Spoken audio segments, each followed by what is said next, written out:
kings. Mom joins in, and at least 3 glasses of wine are spilled, but 4 bottles are consumed, so I'm not sure anyone notices. Twister is brought out, and only then does Mom put her drunken foot down and suggest that Raimi put on shorts at least. After I nearly break my leg trying to keep my right foot on red and my right hand on green, the other 6 drunken adults gather around the coffee table to play bullshit with 6 sticky decks of cards, and I go in search of Millie, who disappeared about a half an hour ago. I find her, bundled up on the back deck, changed into a sweater and jeans, reading on her iPad. She has the thick comforter from her bed wrapped around her and has found one of Dad's wool caps to pull over her mess of hair. It's chilly out, but not freezing, and as soon as the door inside closes, the quiet falls like a hush over the deck. The vineyards stretching out ahead of us are an invisible sea of black. "Hey, you." I sit in the lounge chair to her right, facing her. "You're missing Ed's recounting to Mom the time he was nearly run over by his ex-girlfriend, the fire breather from the carnival." She grins up at me, joking. "You can only hear that story so many times before it's just another story, you know?" "What are you reading?" Millie tilts her iPad toward me. "I'll Be Gone in the Dark. My adorable true crime fanatic." She nods. "It's so good." I want to talk to her a bit about the conversation we had before dinner, but feel like I should leave her to the book. She turns back to the iPad, and I stretch out on the chaise, crossing my feet at the ankle. I like it out here. It's quiet and crisp and relaxing. Millie is so calm all the time. Being near her is a little like sitting in front of the fireplace. I pull out my phone, checking my work email before habitually opening the IRL app to see whether I have any new messages.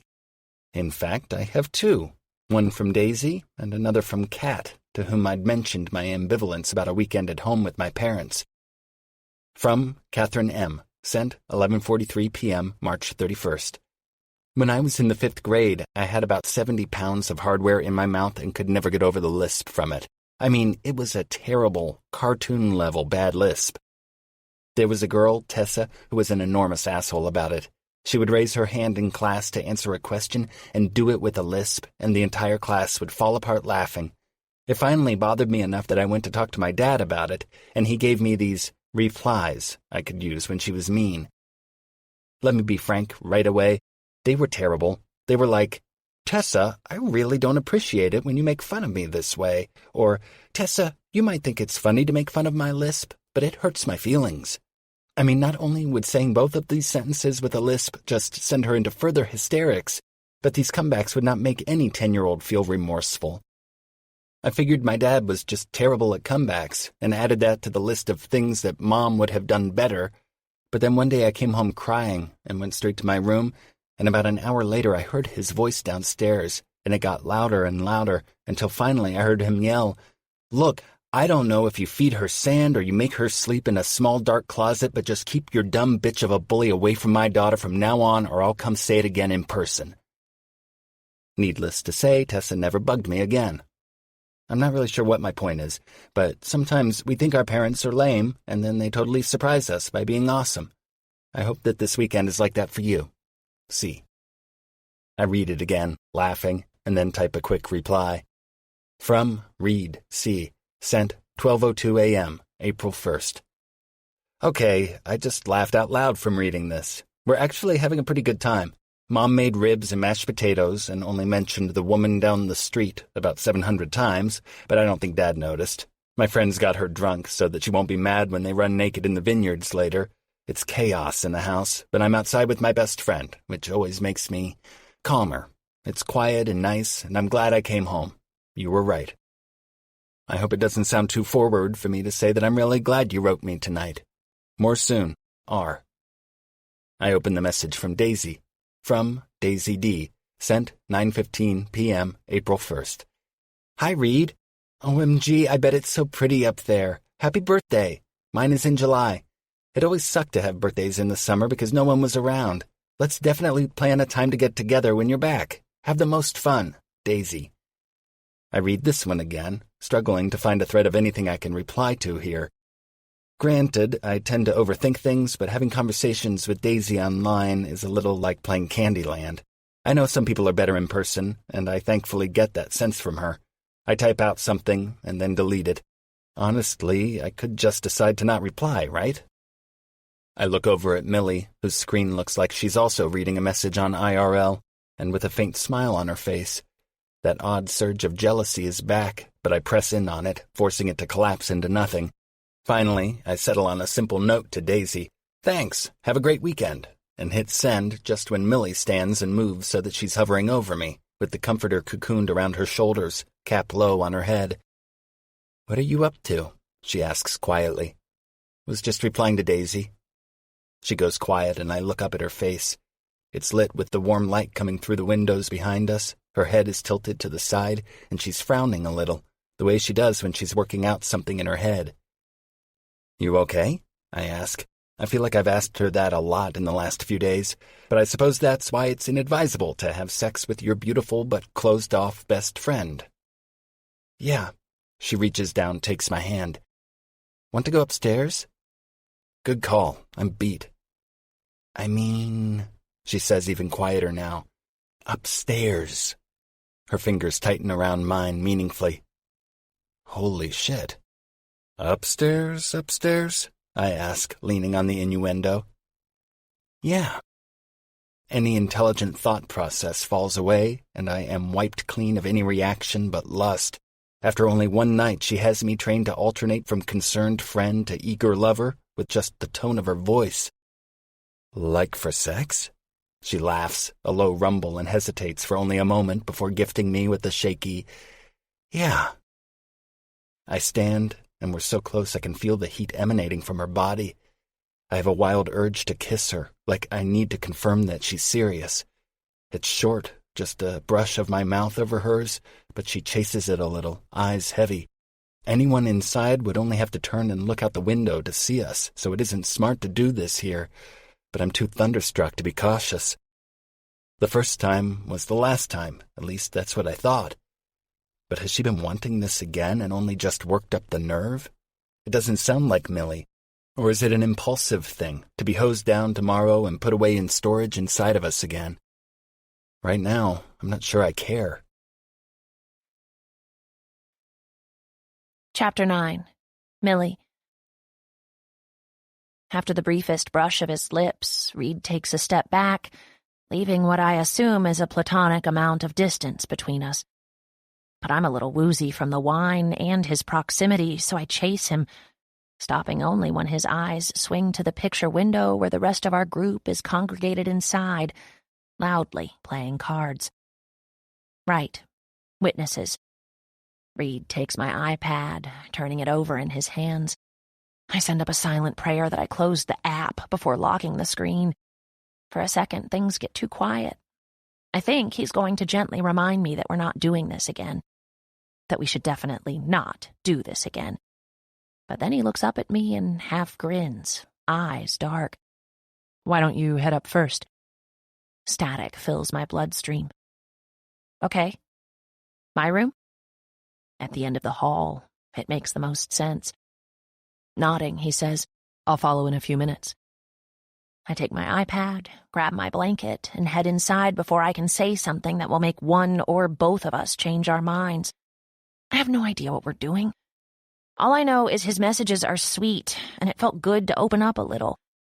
His family is amazing, and his house is so relaxing, and I like spending time with him more than with any other human on the planet. He likes Kat, and Kat is me, and we're going upstairs to have sex.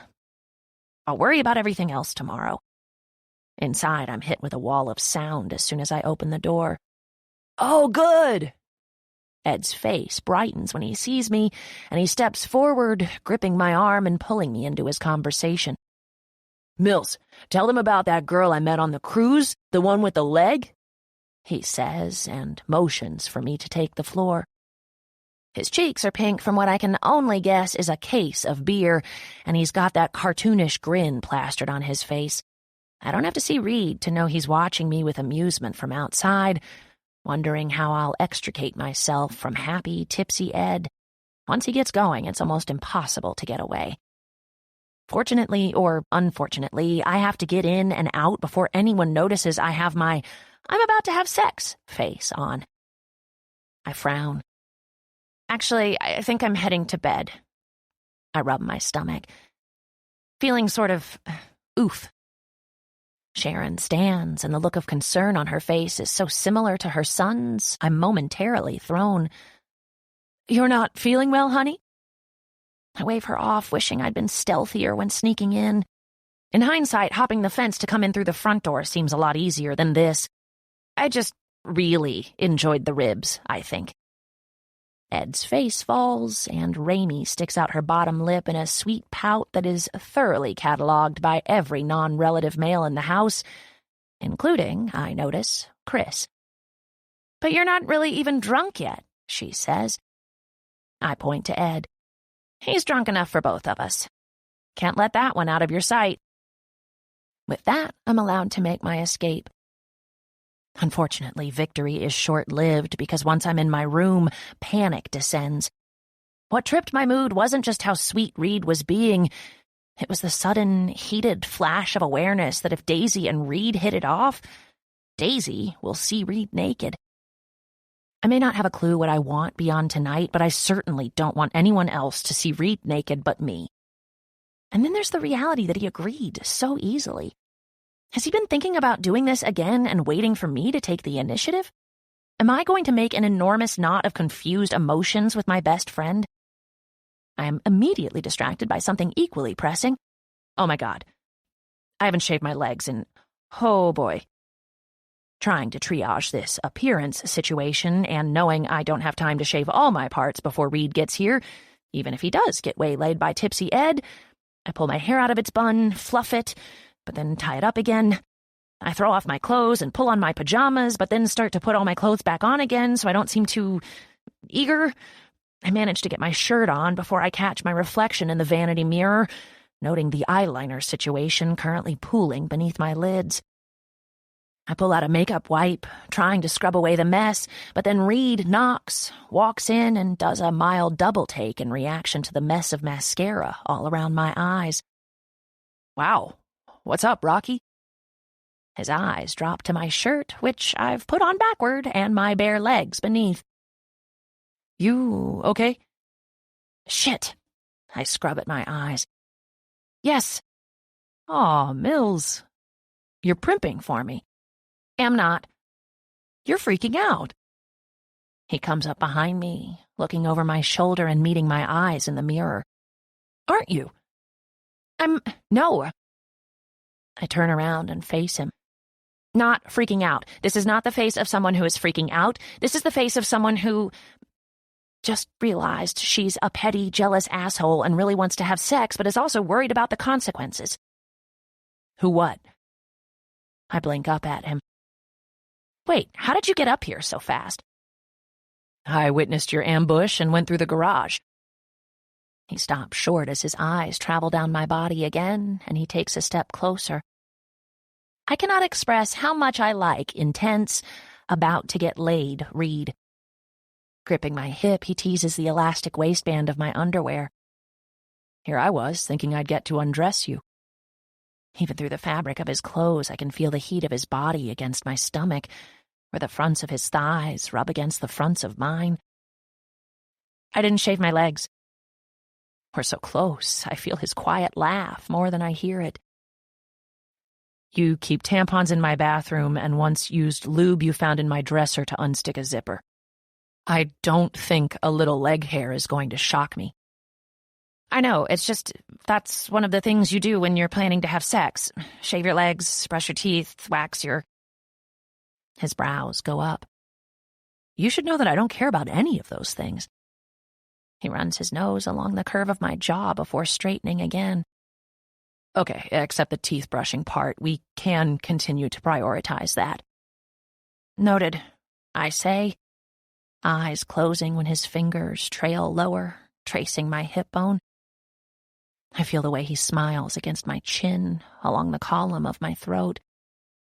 "Everyone's downstairs." Open mouth, breath hot against my skin. "Should we do something else until they go to bed?"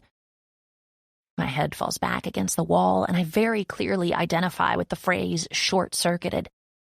I'd like to think there's at least one rational thought still bouncing around inside my cranium, but I'm incapable of retrieving it. "Something else?" I say, voice a little wavery.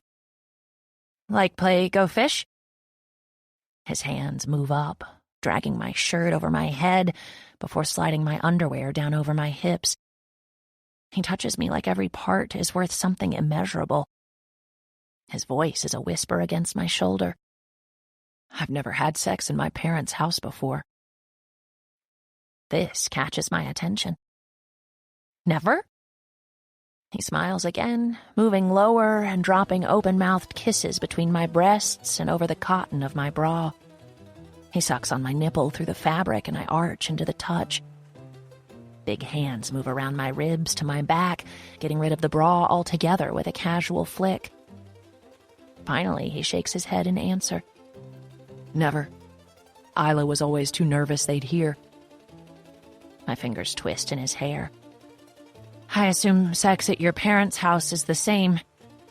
I gasp in a breath as he opens his mouth against my skin, sucking. Only quieter. Reid looks up at me wearing a smug, devious grin. I'm not sure I can do quieter. Every single neuron in my body is firing, I swear it. Oh. Reid straightens to his full height and I have to look up to meet his gaze again. I'm completely naked, bra on the floor, panties pushed down, but Reid is still dressed.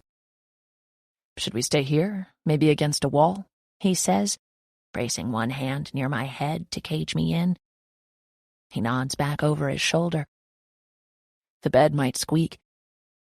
The idea of the mattress squeaking, of being able to hear what we're doing, causes heat to explode through my body. I stretch to kiss him and push against his chest to send him a step back. Then another and another, leading him to the small double bed beneath the window. There are suddenly too many clothes between us. I slide his shirt up his torso, stopping when he gets the hint and tugs it off himself. I've seen his body before. We swim together and go to the gym, not to mention that Reid knows what he looks like and struts around shirtless all the time. But it was pretty dark when we had sex, and I was a little drunk. Right now, the lights are on, and I am mostly sober. I'm going to look and touch and enjoy every inch that I can. I can be quiet, I tell him. That's good, he says, amused as I struggle with his belt. Otherwise, my dad will think it's the pipes or something, and we'll have an audience of at least one. No dad talk right now. I graze a nail over his nipple and he sucks in a breath. Okay, then my mom or Alex. God knows he'd probably pull up a chair and give me pointers. I swear to God, I will leave. I'm stopped by the grip of his hand on the back of my neck and the press of his smile against mine. His lips are as soft as I remember, but less frantic, more experimental as he takes his time. I shove him down to his back so I can straddle his legs, and he groans into my mouth. God, you feel amazing. He chases my bottom lip, sucking a little before pulling away and searching my face. Are we really doing this again? The sound of his zipper lowering cuts through the silence. I guess that's answer enough. We both laugh at the insanity of this entire thing, quietly shushing each other at the sound of Ed's voice floating from downstairs. Not really the person I wanted to hear right now. Reid groans, rocking slowly up against me, the hard parts of his body molding perfectly against the soft parts of mine. This is vacation sex, right? I say, breathless as his teeth graze my ear. Exactly. He pulls away long enough to lift his hips and help me push his jeans down his legs before returning to my mouth. Sex is like calories. Kiss. Doesn't count on vacation. Kiss. To be fair, we should probably be giving this more discussion, but Reid's hands seem to be everywhere at once, on my breasts, between my legs, on my lips, my neck, my waist. His reasoning makes perfect sense. I'm not sure if it was in his pocket or in a drawer. I don't even want to think about where it came from. But one second there's a condom in his hand, and the next it's on him, and he's staring up at me, waiting. I move so slowly, careful not to call his name or rock the bed. It's almost hard to breathe, like the air is being pushed from my body to make room for his. I don't want to examine too closely that this is Reid, and that doing this with him is somehow just as easy as doing anything else together. The way he smiles up at me is the same way he always looks at me, like there is nowhere else he'd rather be. There's no awkwardness or tentative touches. It's just us. His hands map a circuit from my hair to my arms and thighs and everywhere in between. I watch his face, noting when sensation becomes too much and he has to close his eyes and twist his fingers in the comforter. I want to see more, to see him rattled and undone. "You are," he says, breathless, "the best." And I shake my head, leaning forward to kiss him. I'm sweating and my muscles shake. I'm so tightly wound that I'm practically burning.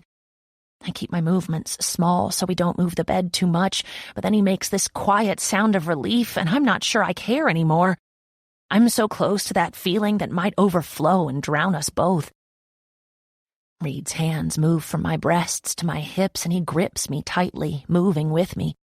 Sweat pools in the hollows of his collarbone, down the center of his chest to where our bodies meet, and I want to stamp the image on the back of my eyelids, frame it, and hang it on every wall in my house.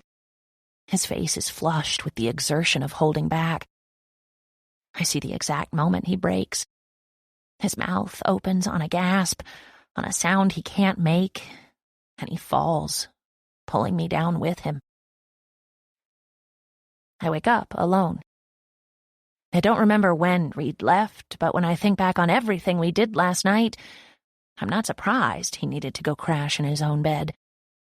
The second time we were enthusiastic, to say the least, and I was exhausted by the end of it.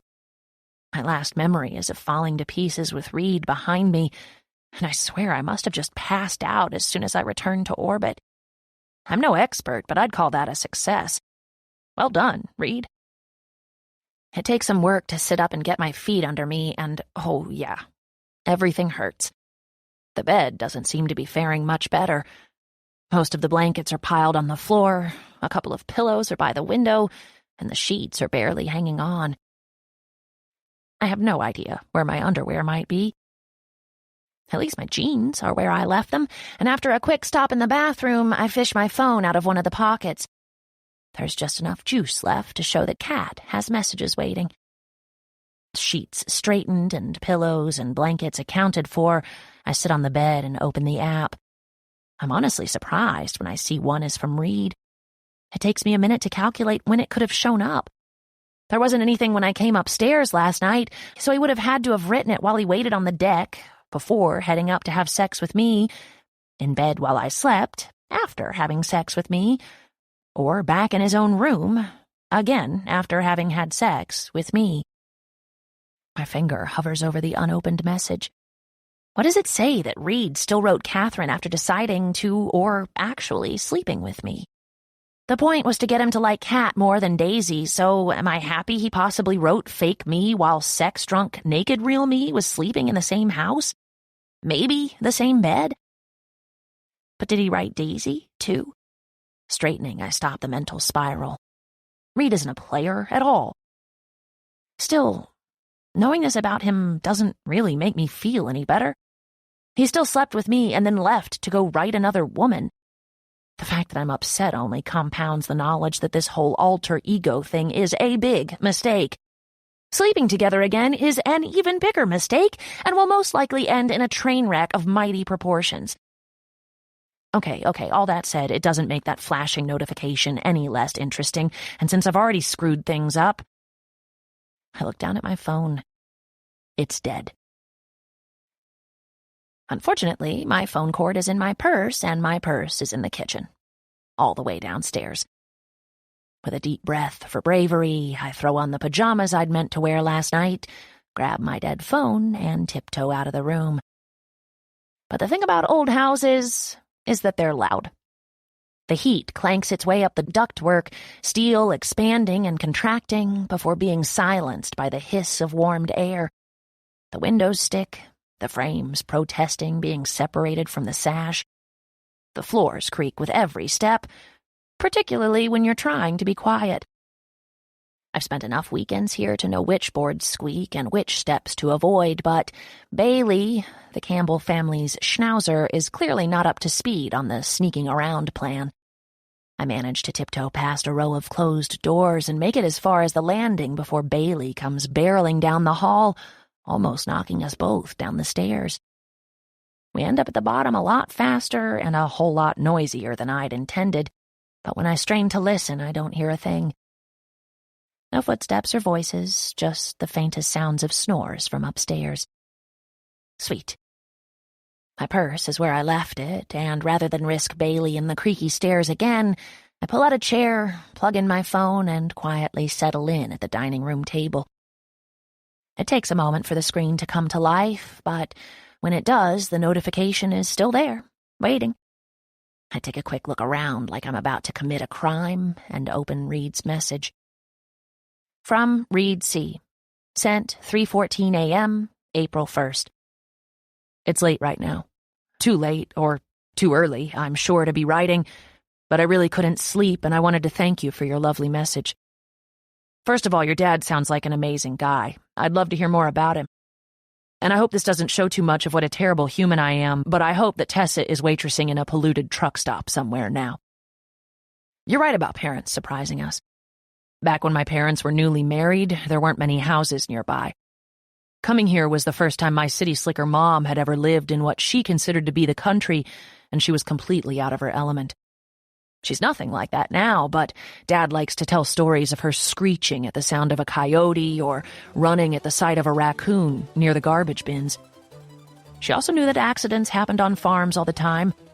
My dad lost his arm here when he was a teenager, and so she worried about having 2 small children at home and us being so far away from a hospital. When my sister was still just a baby, Mom would have me do these drills to prepare for an emergency. What would I do if Ramy got bitten by a spider? What if she fell down the steep stairs? What would I do if I didn't know where Mom was? Of course, I would find the candy bars you hide in the cupboard and eat them before you came back. Wasn't what she was looking for, so we memorized Dad's cell phone number together and practiced calling 911. Even then, I thought it was silly, but one day I found Ramy on the floor and her lips were purple. I ran to my mom in a panic. In the calmest voice she's ever used, she told me it was okay. She called 911 and turned Ramy over on her lap, carefully hitting her between the shoulder blades and softly telling her to come on, breathe. Turns out Ramy had swallowed one of my Legos, and only once it was out and Ramy was crying again did my mom burst into tears. I must have been 9 at the time, but I never looked at my mom the same way again.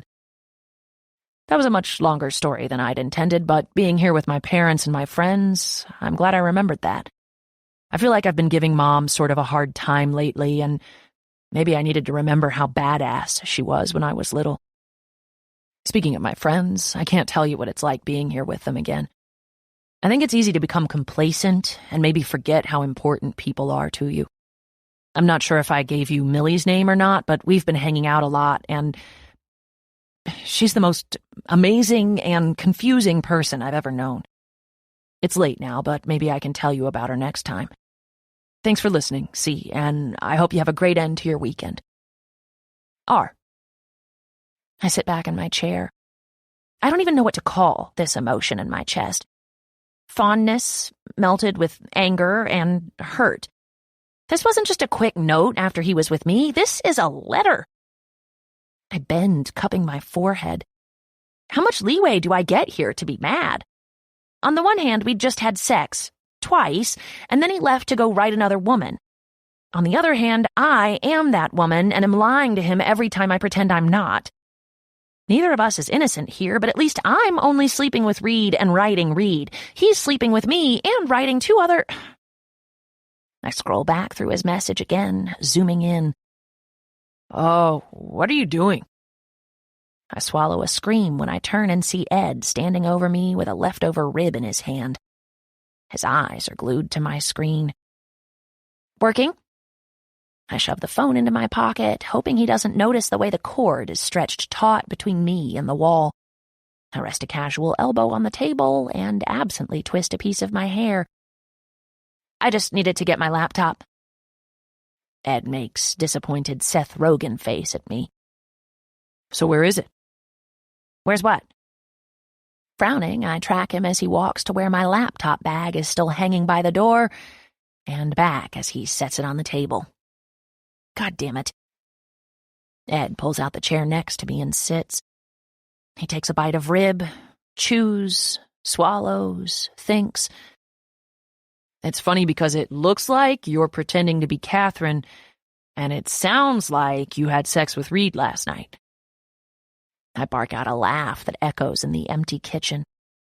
What? That's insane. How much did you have to drink?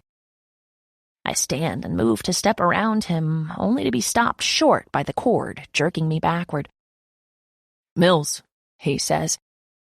I'm in the room next to yours, and in case you haven't noticed, the walls are pretty thin. I heard all about some spot you wanted him to keep hitting. I hope you both refreshed with electrolytes afterwards, because... He whistles. Wow. My eyes dart around the kitchen, hoping the correct response will materialize on one of the community flyers on the fridge. Okay, there's a good explanation for all that.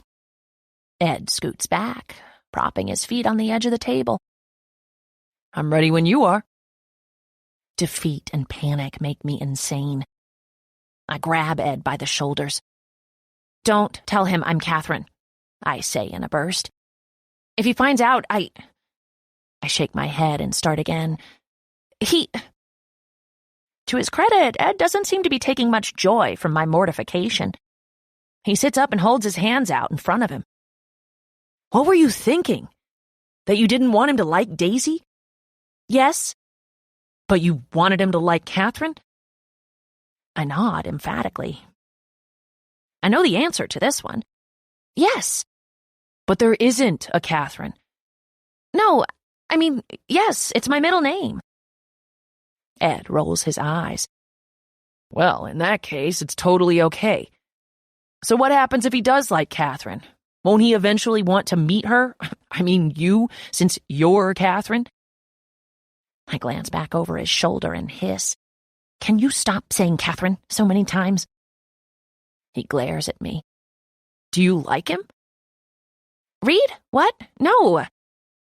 I double down on this answer, even though it feels a lot like lying. Not like that. I love how offended you look, considering what I had to listen to last night. He stands and walks to the fridge, opening the door and pulling out a beer. I'm not drunk enough for this yet. Ed, it's like 7 a.m. He wheels on me. I will not be judged by you. Holding up my hands in defense, I tell him through a laugh. Fine. Sorry. He cracks the bottle open and returns to his seat. Now you, out with it. Okay. Deep breath, calm down. I started an account because you guys gave me shit about how boring mine was, and also I was getting matched with a lot of assholes. But then Reid somehow matched with me as Cat. I thought he'd figure it out because I made some stupid crack about Monopoly and Girls Trip and cats, but he didn't. I wait. Ed blinks. You are not blaming Reid here for being too dumb to know he's talking to you online. Yes. No. I groan, dropping my head to my arms on the table. When you guys started talking about how Catherine must be ugly, I guess I got a little competitive. Well, at least it sounds like you had a proportionate response. What could possibly go wrong? Shut up, I know. We were all doing this together, he says. Am I the only person taking this dating plan seriously? When I sit up again, he's looking at me with sad Ed eyes, and I can barely stand it. I'm taking it seriously, I promise. I flounder. Once I started being Cat, it felt, I don't know, easier to be more open. Is that weird? Not really, he admits. I think I get why you'd want to keep it to yourself, but it's Reid, you know? You're lying to Reid. That's like lying to your dad or something. No, Ed, it's nothing like that. Please don't put Reid and Dad's. It's bad is what I'm saying. I know how bad it is. I hiss, and the truth rolls out of me without warning. But it's also sort of nice. He tilts his head down, staring up at me through thick eyebrows. It's nice? I feel my cheeks heat. My explanation comes out meek. I like being able to talk to Reid like this. Is that terrible? Ed stares at me with gentle pity. You are a mess. You know this, right? I sit up. You won't tell him, will you? I can't even fathom what I'd do if Reid found out. Am I in too deep? I mean, it doesn't feel like a runaway train yet. It feels like we're getting to know each other, like a sweet entree into a different place for us. But the idea of Ed saying something to Reid before I can figure out how to fix this so thoroughly nauseates me that it chases away any residual hurt, anger that Reid left my bed to go right cat. I am, without a doubt, the bad guy here. Ed runs a hand through his hair and looks around the room. I won't say anything, but this kind of thing is sort of hard to juggle, Mills. Chapter 10. Reid. Millie has to walk past my bedroom to get to the stairs, and I hear her passing by around 7 in the morning. I know it's her because I hear her shushing Bailey and cleverly avoiding the squeakiest spots in the hallway, something Alex and Ed would never think to do. It's hot. Mom habitually overheats the house, too hot to stay under the covers, even too hot to stay in my own skin, with the cacophony of thoughts skidding around inside my head after last night with Millie. Once was a fun accident. Twice is 2 data points, and my brain scratches around trying to find a pattern. Both times we were hanging out with friends. Both times there was alcohol, although neither of us was drunk last night. Both times there was, what, mention of dates, other people, or the lack of partners in our lives? And last night wasn't even a single quickie, in and out, back to our respective rooms. It was a night together. We went up around 11, and I snuck out around 3, long after everyone else had gone to bed, tiptoeing down the hall and leaving Millie naked and dramatically comatose on her bed as if a storm had blown through. Was leaving a bad idea? Or would it have been awkward to wake up in bed together, especially if we had to explain it to anyone else? I feel faintly nauseous, like this could go bad very quickly. I know conversations about relationships and feelings aren't in Millie's wheelhouse, but in this case I feel like we need to have one. Downstairs, only Millie and Ed are up. I heard the murmur of voices, but they've since moved to the back patio, and when I joined them, I wish I could say I'm surprised to find Ed with a beer in his hand at 7:30 in the morning, but I'm not. Millie is staring out at the vineyards. Ed is so intensely engrossed in Dad's morning delivery of the New York Times that he doesn't even look up when I step out onto the back patio. "Mills," I say. She turns her face to me, giving me a bright smile. "Morning, sunshine." I draw back reflexively, jarred. The greeting is too loud, too over the top, especially considering that the last real sound I heard her make was a long, relieved exhale before she passed out face first into the mattress. Her eyes flicker over to Ed and then back to me. "What's up? Want to go for a walk?" I ask, lifting my chin to indicate the tidy rows of vineyards that seem to stretch for an eternity. She looks down at her bare feet, thinking it over for a few seconds, and then hops up. "Sure!" Again, too loud. "Just a sec, I'll throw on some shoes." Ed still hasn't looked up at me, and I bend, trying to catch his eye. "Hey, Ed." Eyes down, brow furrowed in deep concentration, he says a gruff, "Hey." "Thirsty?" I ask, nodding to his beer. "Coffee wasn't cutting it?" Yep." Very seriously, he turns the page of the newspaper, reaching the crossword puzzle and folding it up like he might actually start doing it. "Don't." I hold my hand out. "My dad would murder you. He waits all week for the Sunday puzzle." Ed unfolds the paper and, instead of making conversation, starts reading an article on some new graffiti artist in Queens. "What's with you?" I sit at the edge of the chaise lounge where Millie was lying before I came out. "Both of you, actually. She's Mary Sunshine and you're very monosyllabic." "Nothing." He glances up at me and then away. "Seriously, just reading the newspaper, relaxing, drinking some beer." "Okay then, Polly Shore, keep on with your relaxin' and drinkin'." Millie comes out and smiles more calmly at me this time, and I'm relieved Ed is acting so off it isn't even weird for us not to invite him along with us. I let her lead me down the back porch and through Mom's garden, which transitions to vineyard after about 30 feet, allowing us to practically disappear into the foliage and the fog. But although we weren't in view of the house any longer, the silence doesn't immediately vanish. After a minute or so of listening only to our footsteps, tromping through the dried leaves and soil, I say, "So, hey?" Beside me, she laughs knowingly. "Yeah. Hey." She glances at me. "I'm so sorry, Reid." This draws me up short emotionally. It's an effort to keep my pace walking. "You're sorry?"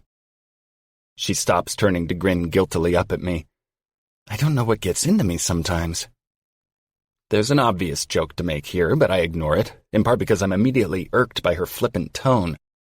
You didn't exactly have to drag me upstairs last night, you know. Clearly you were going somewhere I was willing to go as well. But should we go there? She asks, wincing. I mean, you're talking to all these women online, and at some point that will turn into something, and we'll need to stop anyway. I pull us further back in her sentence, hung up on the phrasing. All these women? She shrugs, and I swear there's a weird curl to it, something defensive beneath her nonchalant exterior.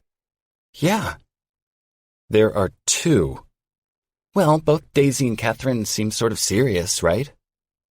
Is she digging? How serious can it be if I've never met them in person? You seem, I don't know, invested. That's all I'm saying. You're writing them frequently, right? And recently? I nod carefully, and she continues. I don't want to put a wrinkle in that with our friends with benefits thing. I study her face as she squints out into the vineyard, trying to read between the lines here.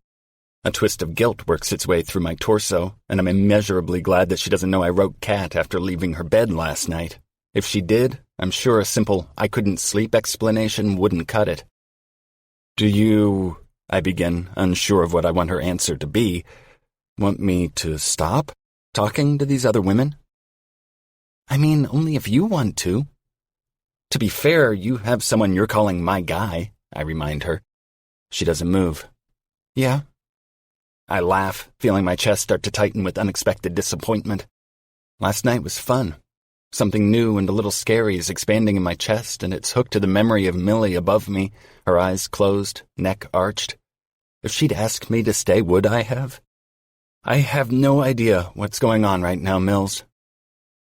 Nothing is going on. She says it more calmly, back in control. She returns her focus to me and puts a warm hand on my arm. Really, Reid, at least not with me. I'm good. Without asking me anything in return, she pushes on ahead, her pace picking up.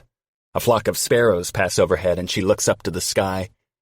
Man, it is so beautiful out here. With that, the conversation about last night seems left behind us, and I feel slightly untethered. It really is, I say quietly. Millie starts talking about the weather, which leads into a story about this time she was hiking with a friend in Yosemite, and her friend almost died trying to take a picture of a sign that described the risk of death on the trail. I listen, hopefully making noises at the appropriate moments to let her know that I'm still paying attention. But inside, I'm sort of shredded. The truth is, I'm curious whether I'll have better in-person chemistry with Daisy than I do over messages, and I'm interested in the possibility that I'll have just as good chemistry with Catherine in person as I do over messages. But after last night, I think my heart got ahead of my brain a little. If the twist in my chest is any indication, I think I wanted things with Millie to grow deeper. Watching her in superficial storytelling mode, I honestly begin to wonder whether she's capable of that. As a friend, she's fun and loyal, observant and thoughtful. Her quiet depth comes out as humor and reveals how unbelievably brilliant she is. She's wild in the best ways, while still keeping her life drama-free, all great things in a friend.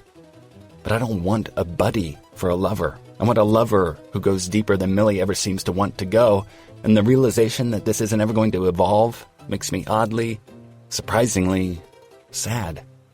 Odd, that is, given that until this morning, it wasn't even a conscious goal to get us there.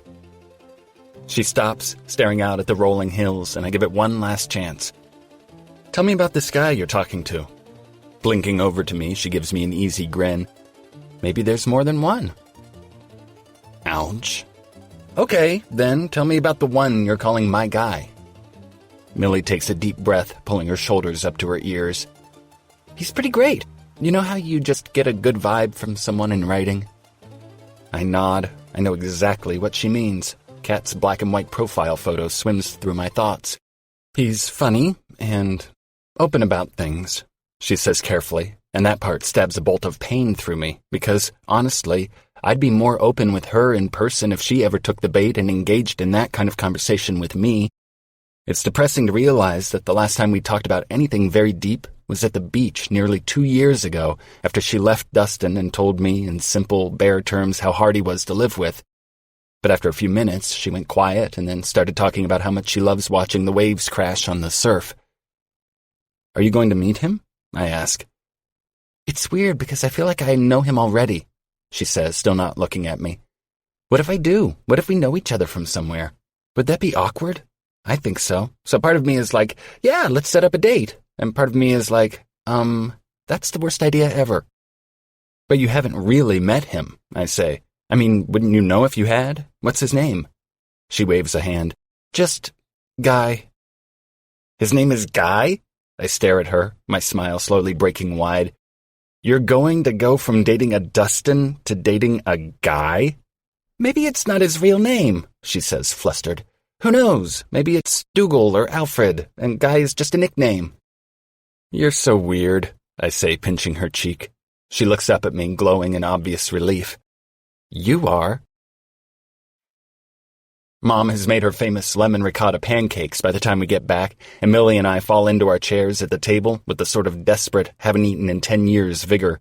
Breakfast is a loud mimosa-filled affair, with a sticky syrup bottle winding its way up and down the table, a giant bowl of fat berries with cream passed from hand to hand, and a huge platter of bacon slowly emptying until we are all groaning, hands clutched over our 2 full stomachs.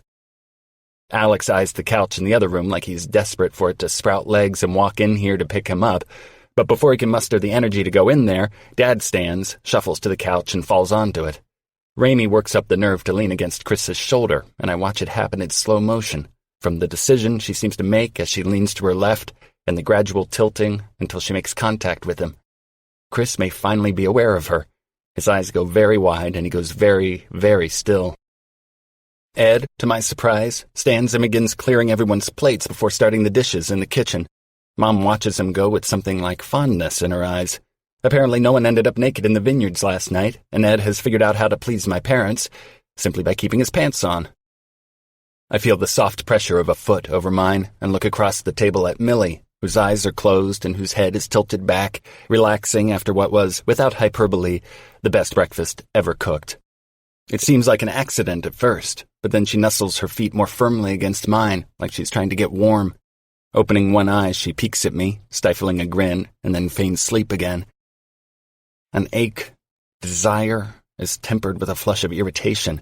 I don't want to be the safe friend she can touch and flirt with if she's only going to erect a new boundary every time something intimate happens. No matter what she or I have said before, we're in a weird limbo and we need to get the fuck out of here as soon as possible, or risk ruining what is without question one of the best friendships of my life. Breaking Mom's house rule, I pull my phone from my pocket and open the IRL app at the table. I'm a little disappointed to see the cat hasn't written back, but at least Daisy has. From Daisy D. Sent 10:29 a.m., April 1st. Hey, Reid. I hope you're having an awesome time at home. My weekend ended up being pretty dull. A friend who was supposed to be in town flaked last minute, so I've basically been in my pajamas all weekend binging old seasons of Big Brother. I'm not sure what you're up to this week, but do you think you'd be willing to meet in person for dinner? See? I remembered you don't do first dates over coffee or drinks. I sort of like that a lot about you. Let me know if you're up for it. Talk soon. Daisy. I glance up at Millie, who's still resting with her eyes closed. It's time to push past this uneasiness in my gut and just get out of this weird friend-lover zone with Mills. Gently, I pull my feet out from under hers. I sit up a little straighter, opening our text box. She sits up too, looking groggy as I type out a message to her. Sleepy? When her phone vibrates in her back pocket, she leans to the side to pull it out. I watch her read my text and grin as she replies, Someone kept me up late. I wipe a hand down my face. Enough with these mixed messages. I just got a note from Daisy. She wants to go out. I watch Millie absorb this, and nothing in her expression shifts, not a single muscle. Are you going to? Would it be weird? For me or for you? For you. Her eyes meet mine over the table, and she gives me a tiny frown before looking at her phone typing. I told you, Reid, I'm fine. I'm beginning to hate the word fine. Cool. If Millie is okay with this, then I'll just have to work on being okay with it too. I pocket my phone and stand, following Ed into the kitchen to help him clean up. He frowns as he slides the plates into the sink to begin rinsing them, and his weird silent treatment is starting to annoy me. What's with you? Startling, he looks over his shoulder at me. Nothing, just full. Of beer and pancakes? Finally, he gives me a real smile. And mimosas and bacon. We start to work in tandem as I bring in dishes, and he rinses them and slides them into the dishwasher. Everything okay with you and Mills? He asks. Yeah, we're good. Just catching each other up on the dating stuff. Ed looks at me with interest. Yeah? Did you know the guy she's talking to is named Guy? I laugh. Is that even a real name? His expression droops strangely. Ah, no, I didn't know that. What about you? I ask. How's sexy Selma? She hasn't responded yet. He pushes his sleeves up and digs his hands into soapy water. I asked her to meet, and she never replied. Usually she responds within a couple hours. A feeling like heavy clouds rolling in passes through me. I want this experiment to go well for Ed, and if he's chatting with someone who is dishonest or vanishes without explanation, I'm going to be pissed. Maybe she's just swamped at work, I offer. She's a bartender. Yeah, I've got nothing. I look up, relieved to see Chris coming in, carrying the mostly empty platter of bacon. I think I might die of pork overdose, he says. What about you? I ask him, then give him more context. You're being extremely tight-lipped about your dating adventures. He slides the platter onto the counter, then leans back. I don't know, man. I know it's working for you, but it might not be my vibe. You could just ask Raimi out, Ed says without turning away from the sink. A heavy curtain of silence falls, and Chris's eyes meet mine. Instead of looking away, he holds my gaze as if he's reading me. When I met Chris, he was married to Amalia. They divorced a couple of years later. I've seen him with a few women since then, but he's never been particularly effusive when it comes to sharing details about his love life. So it takes me a few beats to register that he's reading my reaction to see whether I'm horrified by what Ed has said. Strangely, I am not. You could, you know, I tell him quietly. Chris scowls, but I know him well enough to know he's covering. Man, she was 15 when I met you. I shrug. Yeah, 10 years ago. He opens his mouth to reply, but is cut off by the appearance of Raimi and Mills next to him. What was 10 years ago? Raimi asks. Nothing, I say too quickly, sounding extremely suspicious. Millie slides her knowing eyes around the room, landing eventually on me. What's going on, weirdos? They were talking about us, Raimi guesses in a dramatic stage whisper, and the two of them turn and saunter out of the room. This has all become officially too much for me. It feels like we're in a van teetering atop a cliff. If we lean one way, we slide back to safety. If we lean the other way, we catapult headfirst into a canyon. The problem is, I have no idea which direction to lean to get us safely to the ground. Chapter 11. Millie. If you were a murderer in the 19th century, it's likely that poison, most commonly arsenic, was your weapon of choice. Used for everything from killing rats to removing hair and controlling insects, arsenic was cheap, easy to acquire, and kept in abundance in most Victorian homes. If you were a desperate woman with an abusive or rich husband you'd like to kill, arsenic was a relatively easy way to do it. As you might have guessed, the section of manuscript I'm working on, and that I should have finished hours ago, is about poison. More specifically, it's about women throughout history who've been tried for using it. Nanny Doss, dubbed the Giggling Granny, murdered husband after husband and always wore a smile, even after admitting to killing 4 of them. Anna Marie Hahn lured rich, elderly men to their deaths, though not before taking them for everything they had. Blanche Taylor Moore's life was a scandal of dead family and husbands and extramarital affairs, and even inspired a made-for-television movie. Mayhem, calculated murder, history, and a body count. This is my jam. Normally, I would be engrossed. Normally, I would have finished this chapter and been well into the next before my laptop ever needed to charge. But today, nearly a week after Reid and I had sex, again, I have the attention span of a teaspoon. It doesn't take a genius to understand why. Since I love torturing myself, I pick up my phone and reread my texts with Reid. Dinner tonight? I was thinking pizza and gossip about Chris and your sister. Nothing tickles me like hassling him, but he didn't take the bait. ... You are way too easy. Pepperoni sound good? We'll fancy it up with the 2 bottles of wine your mom gave me. Correction. The 2 bottles my mom caught Ed putting in your purse. Details. Should I text everyone and order? It's been 15 minutes and Reid has yet to reply. But just as I'm about to put my phone down, a new one comes in. Actually, I can't. The date's tonight. Date? Did we make plans I'd forgotten about? Then it hits me. Daisy. He's referring to the date he'd texted me about when I had promptly lied through my teeth, or through my fingers. So Reid is going on a date. But I'm fine. I can't think or concentrate for more than 10 consecutive minutes, but it's cool. Emotions are live wires and mine are DOA. If things go well, they could have sex tonight. I'm definitely not fine. Gathering my things, I push away from the table and carry it all outside in desperate need of some air. I don't have a huge yard. This is California, after all, but it's lush and shaded during the summer months and full of golden colors in the fall. A full-grown ginkgo blots out most of the fading sun, leaving just enough spikes of sky visible where there will soon be stars. Its branches creak overhead, and I take a seat on the patio swing, using 1 foot to gently rock in time with the breeze. It's cooler out than I expected, but the overcast weather seems appropriate considering my mood. Reid is going on a date, and I'm here, just like I am every night and will be every night in the future because I'm doing nothing to change it. What does it say about me that rather than looking at my own profile, I want to look at Catherine's?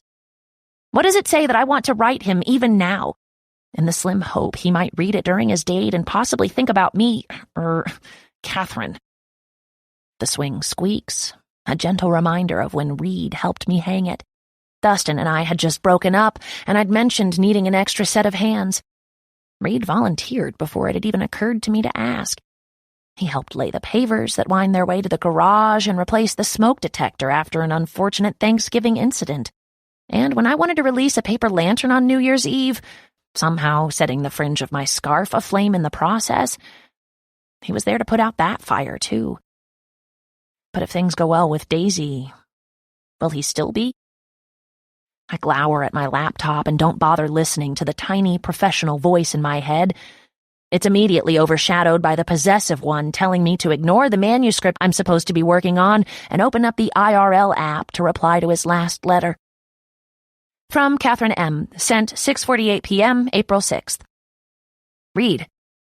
Wow, this is becoming a regular occurrence. Do we officially qualify as pen pals now? I'd always wanted one when I was a kid, but never went anywhere or did anything. What would I possibly have to say? Thank you for your last letter. It was so honest and sincere, and I want to tell you how much it meant that you shared it with me. Do me a favor and give your mom a big hug when you see her next. She won't know exactly why, but something tells me it will make her day. Fingers crossed that there was no late-night streaking in the vineyard. So, as pen pals, we're supposed to be honest and tell each other things we might not otherwise say, right? I know the goal here is to find people we like. I like you, Reid. I know that means that I should put my best foot forward, but I'm in an odd mood and I seem to have lost my filter. Besides, wouldn't it be better to be brutally honest? I feel like we meet people in life and want so much for them to like us that we suck in our stomachs and pretend we don't fart and tell them a bunch of things we think they want to know. If it works, they fall for the person we want to be and not for the person we are. So in the interest of honesty, my dad is sick.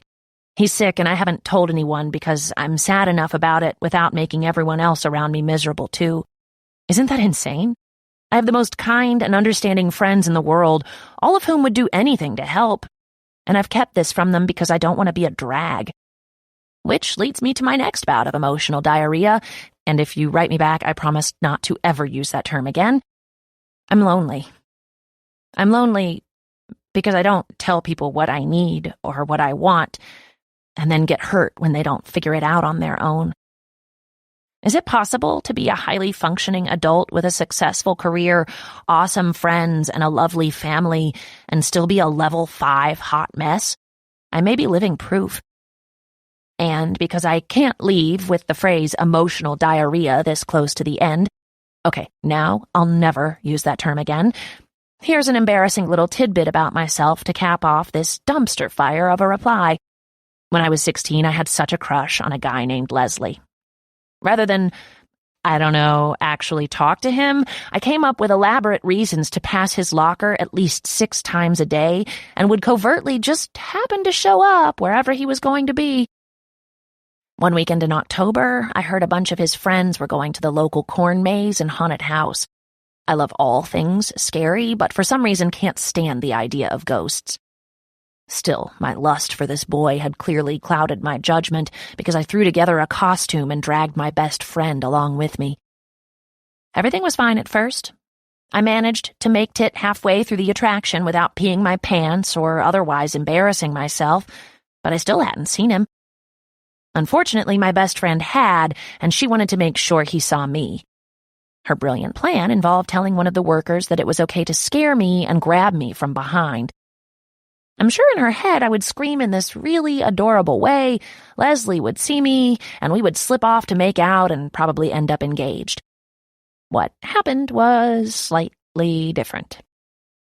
The guy did grab me, and I definitely screamed, but while attempting to flee, I ran into a faux serial killer with a prop chainsaw and somehow managed to slice my left shoulder open pretty bad. 6 stitches. Leslie did see me, but covered in my own blood and only as I was being carried out on a stretcher. Funnily enough, he stopped by my house a few days later and we did actually make out. He was a terrible kisser. See. My Uber drops me off a few buildings down from the sandbar. With a giant smile, I walk to where Ed is waiting. Strangely, after sending that insane note to Reid, I feel better. Maybe the best strategy here is to scare him off, Catherine, with boatloads of honesty and hope that Daisy is a dud. Oh, and also figure out my own shit. Like, what does my jealousy mean? And are these spasms in my stomach what most normal people describe as love, or is it the Indian food I had for lunch staging a mild gastrointestinal coup? Your smile is weird, Ed says when I reach him. Like you're farting. Trying not to. He rolls with this easily. I love Ed. Do you want to sit inside or outside? He points to my stomach. Maybe outside? Better air circulation? Downtown Santa Barbara is lively this time of night, with bars and restaurants that line the sidewalks and brightly lit patios with seating that spills out toward the street. Although the inside looks warm and inviting, with pin-tucked leather stools and a wide-open bar, it's quieter on the patio. Plus, he's not wrong about the ventilation. I'm still not sure what to name this feeling in my belly. 3 for outside, Ed tells the hostess. It takes my brain a moment to catch what he's said. Wait, 3? Like a hot Latin dementor, Alex materializes at his side. I turn on Ed. You brought Alex? I told you I needed to talk. Alex snags a chip off the tray of a passing waiter and pops it into his mouth, talking around it. Why would you need to talk to Ed? I frown at Ed. Never mind, it's nothing. Ed gives him a conspiratorial tap on the arm to get his attention. Because she's Catherine, he whispers, and then leans in, adding, Oh, and she and Reid are sleeping together. Thunder booms inside my skull. Oh, my God, Ed. What? You said I couldn't tell Reid, he says. You can't expect me to keep something like that to myself. It's bad for my skin. Alex's eyes go wide. I'm sorry, what the fuck did you just say? I'm saved from having to respond when a pretty waitress appears to lead us to the patio. Because both Alex and I are locked in place, Ed gives us each a shove and we reluctantly follow. She takes us to a round table with a low, flickering fire in the center and hands us our menus before leaving. An awkward silence settles between us as Alex is probably attempting to wrap his head around what he's just heard, and I file through my vast bank of knowledge to narrow down how to most efficiently murder Ed. Arsenic seems like a good choice.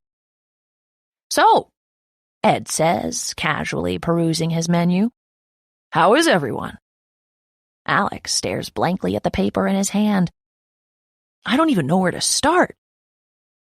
I couldn't agree more. "That makes two of us." "I heard the entire thing through a paper-thin wall, so if you'd like, I can start there," Ed tells him. "Perhaps a dramatic reenactment?" I wouldn't have thought it was possible, but Alex's eyes widen further, and I see the moment he puts two and two together. At his parents' house? I sink into my chair. Across from me, Alex calls back the waitress and gestures to the rest of us at the table. "Yeah, we're gonna need some drinks." "If you want to get as drunk as possible for around $20, a blackout beach is a pretty fancy way to do it." After loosely explaining the situation to Alex, I look at him over the top of my giant drink, a potent concoction of vodka, rum, blue curacao, peach schnapps, and a shot of 151 served in what can only be described as a fishbowl. I'd bet money no good decision was ever made while holding a drink this size. "So you're the ugly girl," Alex says, and I debate whether I would feel better drinking the final third of my blackout beach or throwing it in his lap. "It is not an ugly photo," I say, and settle on throwing a tortilla chip at him instead. What was I supposed to do? I can't actually show my face. Alex vaguely motions to the general vicinity of my boobs. "You could show your—" Ed cuts him off, reaching to cover Alex's mouth. "Even I know you should stop talking." Alex pushes him away. "Let me get this straight. You're writing to him as Catherine, but having sex with him as Millie?" "Yes, but we're not having sex," I say. "We just had sex." "Okay, so just the once then," he clarifies. "I mean, that's different."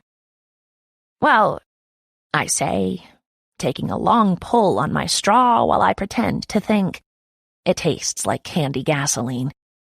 "Maybe twice." Alex leans back in his chair, arms folded across his chest. "Maybe?" I sigh. "Fine, twice." "So far?" Alex suggests, and Ed takes a break from shoveling in chips and salsa by the handful to bark out a laugh. I glare at them both. "There's no so far about it. It was a weird little accident. It won't happen again." Alex laughs now, and his eyes are devilishly bright in the light from the fire. "Do you know what an accident is, Mills? Spilling a glass of water is an accident. Cutting someone off in traffic, that can be an accident. As much as I would personally enjoy using it as an excuse, I don't know how person one would accidentally put their penis into person two." "Well, theoretically, depending on the circumstances, the angle of your fall, and the velocity—" Ed stops and looks around the table. "Carry on." Alex clears his throat before turning his attention back to me. "Not even getting into the fact that you confided in Ed about this and not me? Does Chris know?"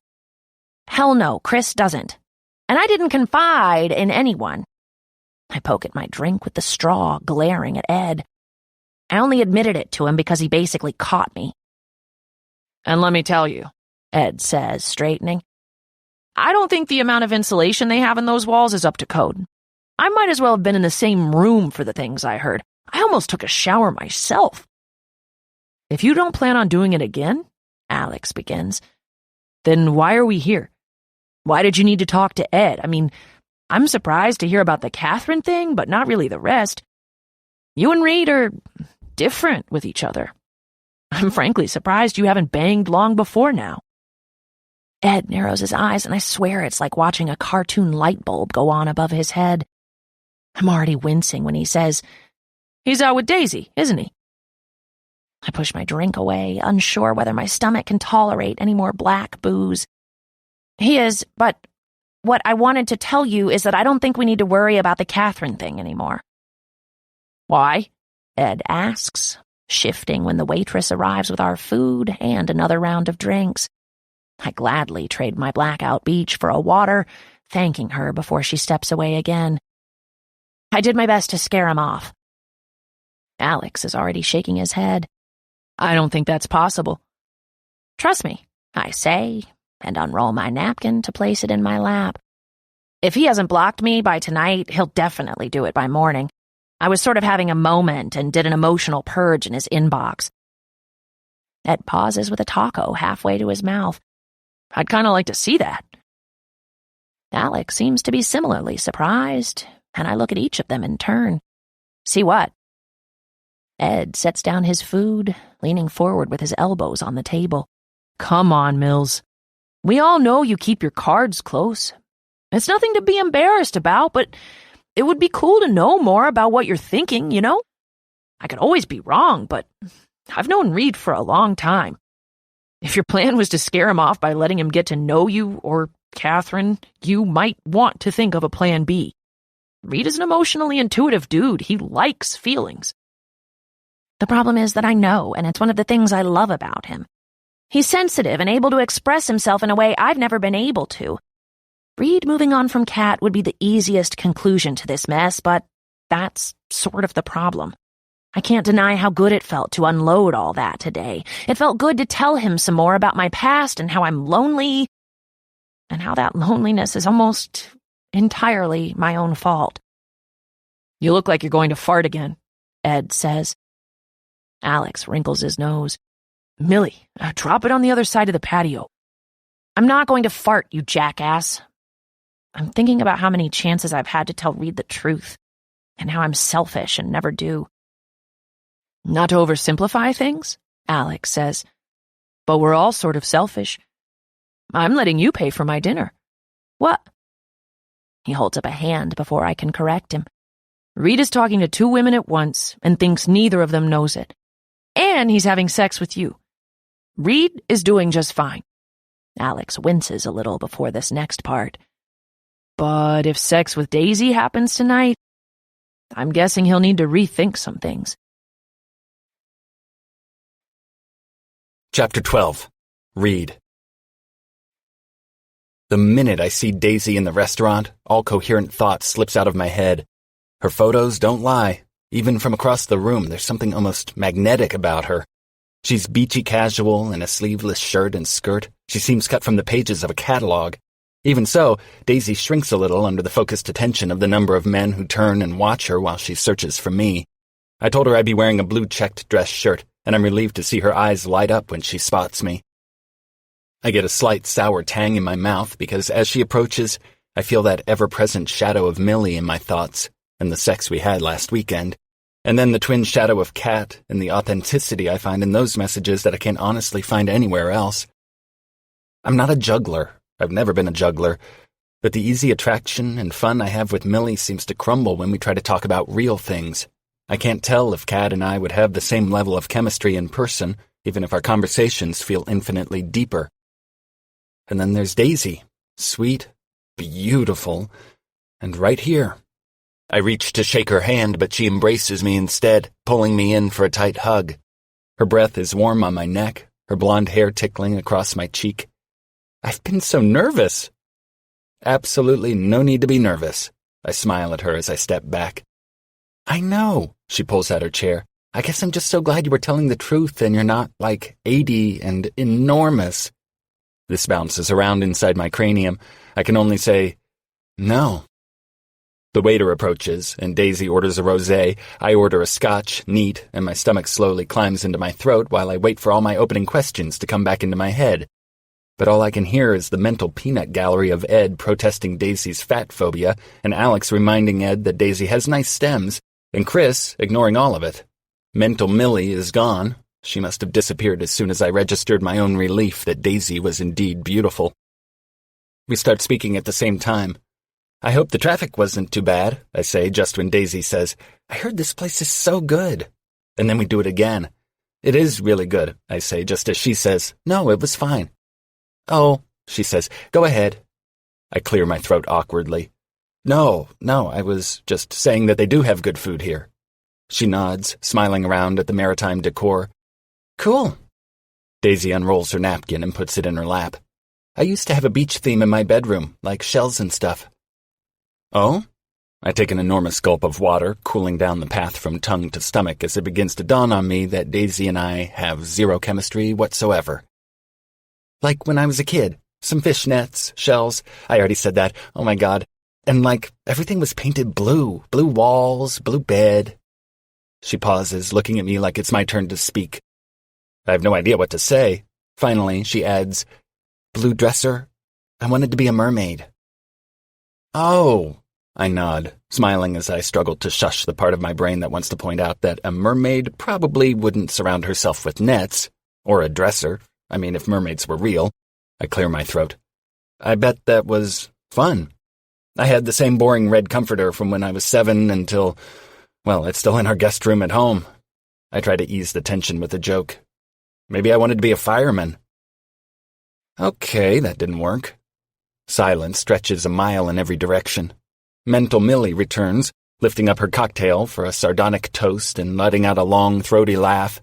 She says saucily, Oh, I'm familiar with that comforter. So, I desperately tread water. You're a student at UCSB? Early childhood education, she tells me, and then thanks the waitress when our drinks are delivered.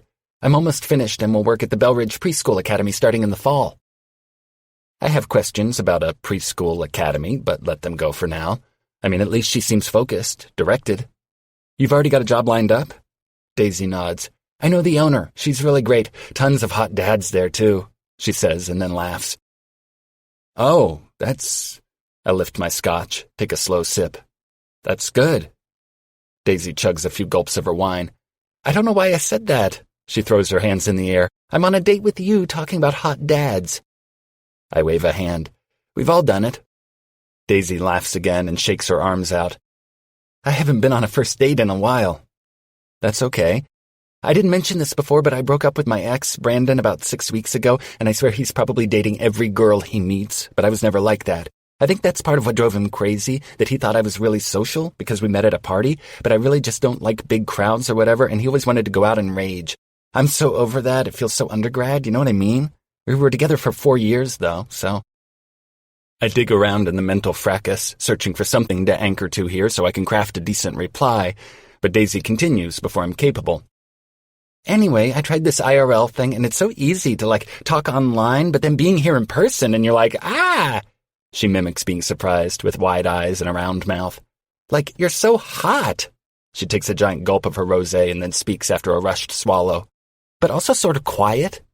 I feel like I've been run over by the train in this wreck, and it takes me a second to register that this time she really is expecting me to speak. I'm quiet? Are you? I mean, you seem quiet.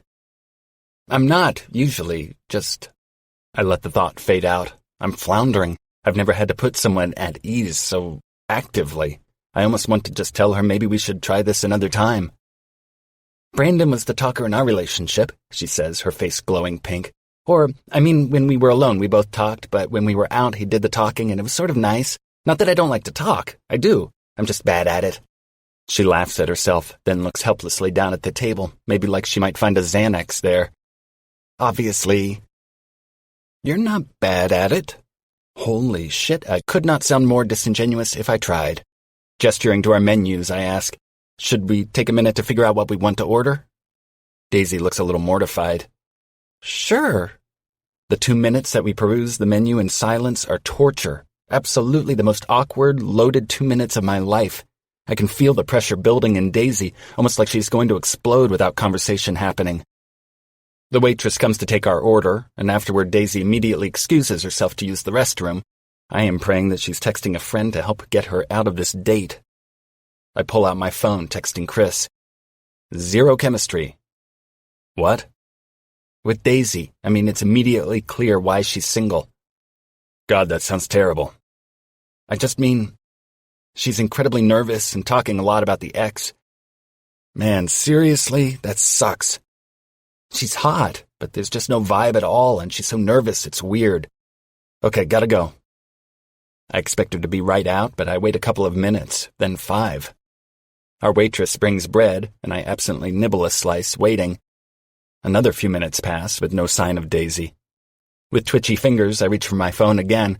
Other than a final message from Chris, a simple later, there's nothing. No emails, no voicemails. My thumb hovers over the IRL icon. I open it, drawn to the red 1 beside my inbox. It's from Catherine. Slowly and covertly, I scan her latest message. It's long and personal and a little rambly, but once I finish, I go back and start again. It's like word vomit, but even so, it's pretty fucking endearing. Am I really this hungry for such bald honesty? Probably a little. I love my friends, but sometimes feel like we don't go very deep, and whenever I read a message from Catherine, I feel like I'm gulping down water or shoveling chips in my mouth. I devour it. Reid? I look up, and the schmoopy grin on my face cracks, fading. I've been sitting here reading a message from one woman on what I'm pretty sure is visible as the app where I met this woman, and I have no idea how long she's been standing at the side of the table, with her purse slung over her shoulder. Quickly, I stand too. Daisy? Are you okay? She shakes her head. I'm not feeling great. I think I just got myself so nervous about tonight. I look for the lie, but don't find it. Anyway, if she wanted to lie, she probably would have said her friend needs an emergency pickup, or her dog had a seizure. What can I do to help you feel less anxious? I ask her, and I can't tell if the urge to calm her is because I was busted reading a message from Catherine, or because she looks so genuinely vulnerable. I get it, I do. I've been out of the game for a while too, but I'm the same guy you've been talking to online. You're the same guy who's been talking to a lot of women, I guess. She nods to the phone still clutched in my hand. Aren't we all? I ask her gently. I mean, we're all on these apps, dating. But I'm sorry. That, checking my phone, wasn't a very cool thing to do while you were in the bathroom. No, it's fine. I was gone for a while. It's okay. I think maybe I'm not ready. She takes a step toward me, like she might hug me again, and I can almost see the thought process pass over her face, how she started the date with a hug and it went south so quickly, and she really doesn't want to do that again. Daisy stretches out her hand to shake. I'm here if you change your mind, I say, releasing her hand. But as she turns to walk out of the restaurant, I know it's not really true. I don't get up and leave right away, in part because I feel like I have to linger after she leaves in case she's sitting in her car freaking out, and in part because I'm actually super hungry and the chicken piccata sounded fucking awesome. In the end, I eat my dinner alone, ignoring the questioning glances from my fellow diners because there are 2 dinners in front of me. When I finish, I have them pack up Daisy's linguine to take home. But when I get out to my car, I realize it's only 9. I don't want to go home just yet. Any hopes about tonight being the answer to my Catherine/Millie conflict are totally deflated because Daisy was a terrible fit for me. I like having sex with Millie. I love being around her. Her loyalty, her wit, and the small ways she knows exactly when we need to be buoyed speak to the depth of her intelligence. But I can't stand how she lives in a Teflon bubble and doesn't trust any of us to carefully handle her more delicate truths. Or more depressingly, the thought that, emotionally, she doesn't actually go a whole lot deeper than what I've seen. I honestly just can't believe that about her. I'm not sure why I drive straight there. I mean, before all the sex, it would have been natural to come over after work or after a bad date. We'd kick off our shoes and put our feet up on her coffee table and watch a movie or have a couple of beers and play cards. I didn't need more than that from her. It was perfect. But now it feels like there's something else to be had, which makes me not only want it, but feel like I'm starting to need it. I wonder whether, after the first time we had sex, if one of us had said, I'd really like to try having a relationship, that would have changed everything, and I wouldn't be weighing the balance of her sexual availability against her emotional intimacy so much.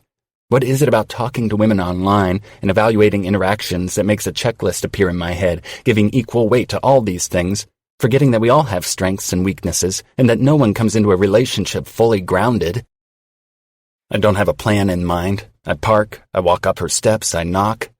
I think maybe I'll turn tonight's Daisy disaster into a comedy show, or ask Millie to mull over these existential dating questions with me, but there's something about her face when she opens the door that throws me.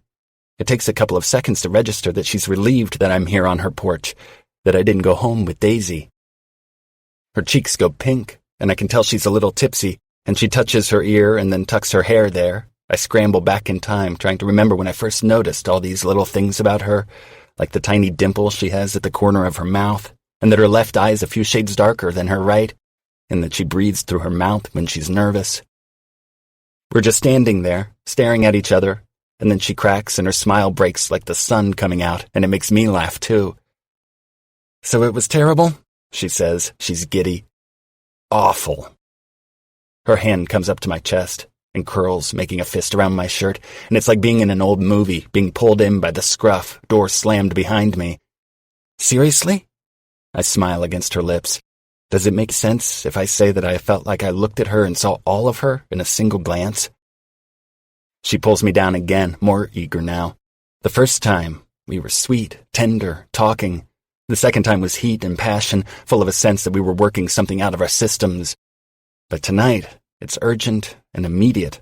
Her mouth comes over mine the same moment she starts to lift my shirt up. I probably have her shirt unbuttoned and her jeans on the floor before my car engine has even cooled outside. We're naked, stumbling down the hall before giving up and leaning into the wall, where I lift her up, holding her, taking her in a breathless flurry of movement. I keep moving until she comes, until she's a boneless, soft weight in my shaking arms. Carefully, I set her down, kissing the crescent-shaped scar on her shoulder. "Did you come over here for that?" she asks with a sleepy drawl.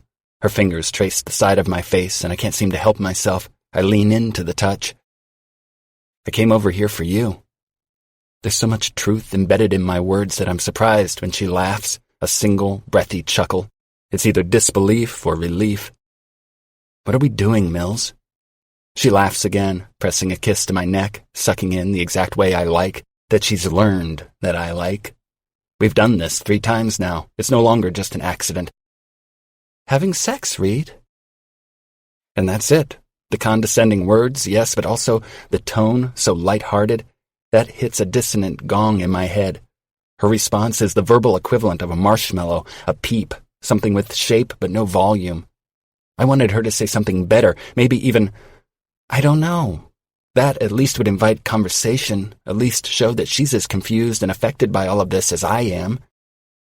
I step back, surveying her flushed chest, her weak legs, and sated smile. Turning, I head to the living room, gathering my clothes as I go. "You can stay," she says behind me. Relief flushes warm through my bloodstream, until she adds, "I have to run to my office to grab a couple things, but you're totally welcome to hang." At this, I actually laugh. "I mean, don't get all needy on me, Mills." "Oh, no fear of that," she says, and it doesn't feel like a joke, it feels sincere. It's as if she really doesn't know why it would be weird for her to take off right after we have sex, without any emotional understanding, and expect me to just hang out here and wait for her to come home. In the past, I would have gone with her, to keep her company in her office or do something at work myself, but she doesn't want that or even expect it.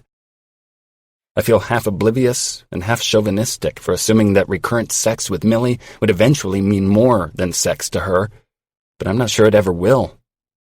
"It's cool, Mills. I'm gonna head home." My car door closes heavily, and I let my head fall back against the headrest. Post-sex, I feel like a well-used glove, a warm blanket, a body pillow. Soft and warm and sated, but inside, somewhere deeper, I'm a knot of angst. I want Millie. I think I'm falling in love with her, and she just does not see me that way at all. I text Chris. "You home?" "Yeah." "Can I come over?" "Sure." His front room is lit warmly, and from the street I can see him standing behind his couch, facing his television, fiddling with something. He looks up when he hears my footsteps on the stairs, moving to open the door. I don't even let him get a word out. "I'm going to tell you some shit, and you cannot freak out on me." He glances at me, dropping the remote on the couch. "Oh boy." "It's about Millie." I pause, and his eyes narrow. "And me," I say. "Millie," he says, "and you, as in—" His brows go up. "Oh." 3 times. I stop, wiping a hand over my face. "No, like 6 times, but 3 separate occasions." Wait. You're telling me every night you had sex you did it more than once?" The fact I had sex with Millie at all is what I expected to be shocking. I pause. But one night it was actually 3 times. "What's shocking is you're fucking virile, son." I groan. Chris, I'm saying, he says under his breath, we're not in our 20s anymore. I push my hands into my hair, wishing I could reach into my head just as easily and shift everything around until it made sense. But she doesn't like me that way. He scrunches his nose and looks at me with suspicion. What? I mean, no, she liked the sex, that was both of us, but she doesn't want more. You know this. I sense this. He laughs again. Oh boy, I don't think this is the kind of thing you can assume, especially where Millie is concerned. How else would I figure anything out? I walk deeper into his house, into his kitchen, fetching a beer from the fridge. We have so much fun together, and the sex is unreal, but when I try to imagine having an actual relationship, where we talk about feelings and goals and fears. At this, Chris bursts out laughing, harder now. So you see what I mean? He nods. Yeah, man, I see what you mean. Then there's Catherine, I say, and Chris whistles long and low. I've never met her, but online it's like we just click. We talk about everything, about family and work and life. It's good. I feel like we'd really vibe. So, ask her out. His tone says, what's the problem? Tonight with Daisy was a bust, so I went right over to Millie's. Aha. And let me guess. I nod. Yeah. I scratch my chin. I want to be with Millie. So tell her that. But if she isn't on the same page, it will honestly make everything so awkward. Chris shrugs. As opposed to now? I groan. Maybe you'll want to be with Kat too once you meet her, he suggests hopefully. I can't really imagine wanting someone the way I want Millie. I just want Millie to be more. Chris pulls out a chair at the counter and stares at the floor for a few long beats. I don't know, man. The Millie thing doesn't surprise me, because I sort of assumed you guys hit it a while ago and got it out of your systems. But if you're with that and into it, I can't exactly tell you to walk away just because Millie isn't exactly the most emotionally deep person. I feel like maybe she could get there, with you. So you do think I should tell her how I feel?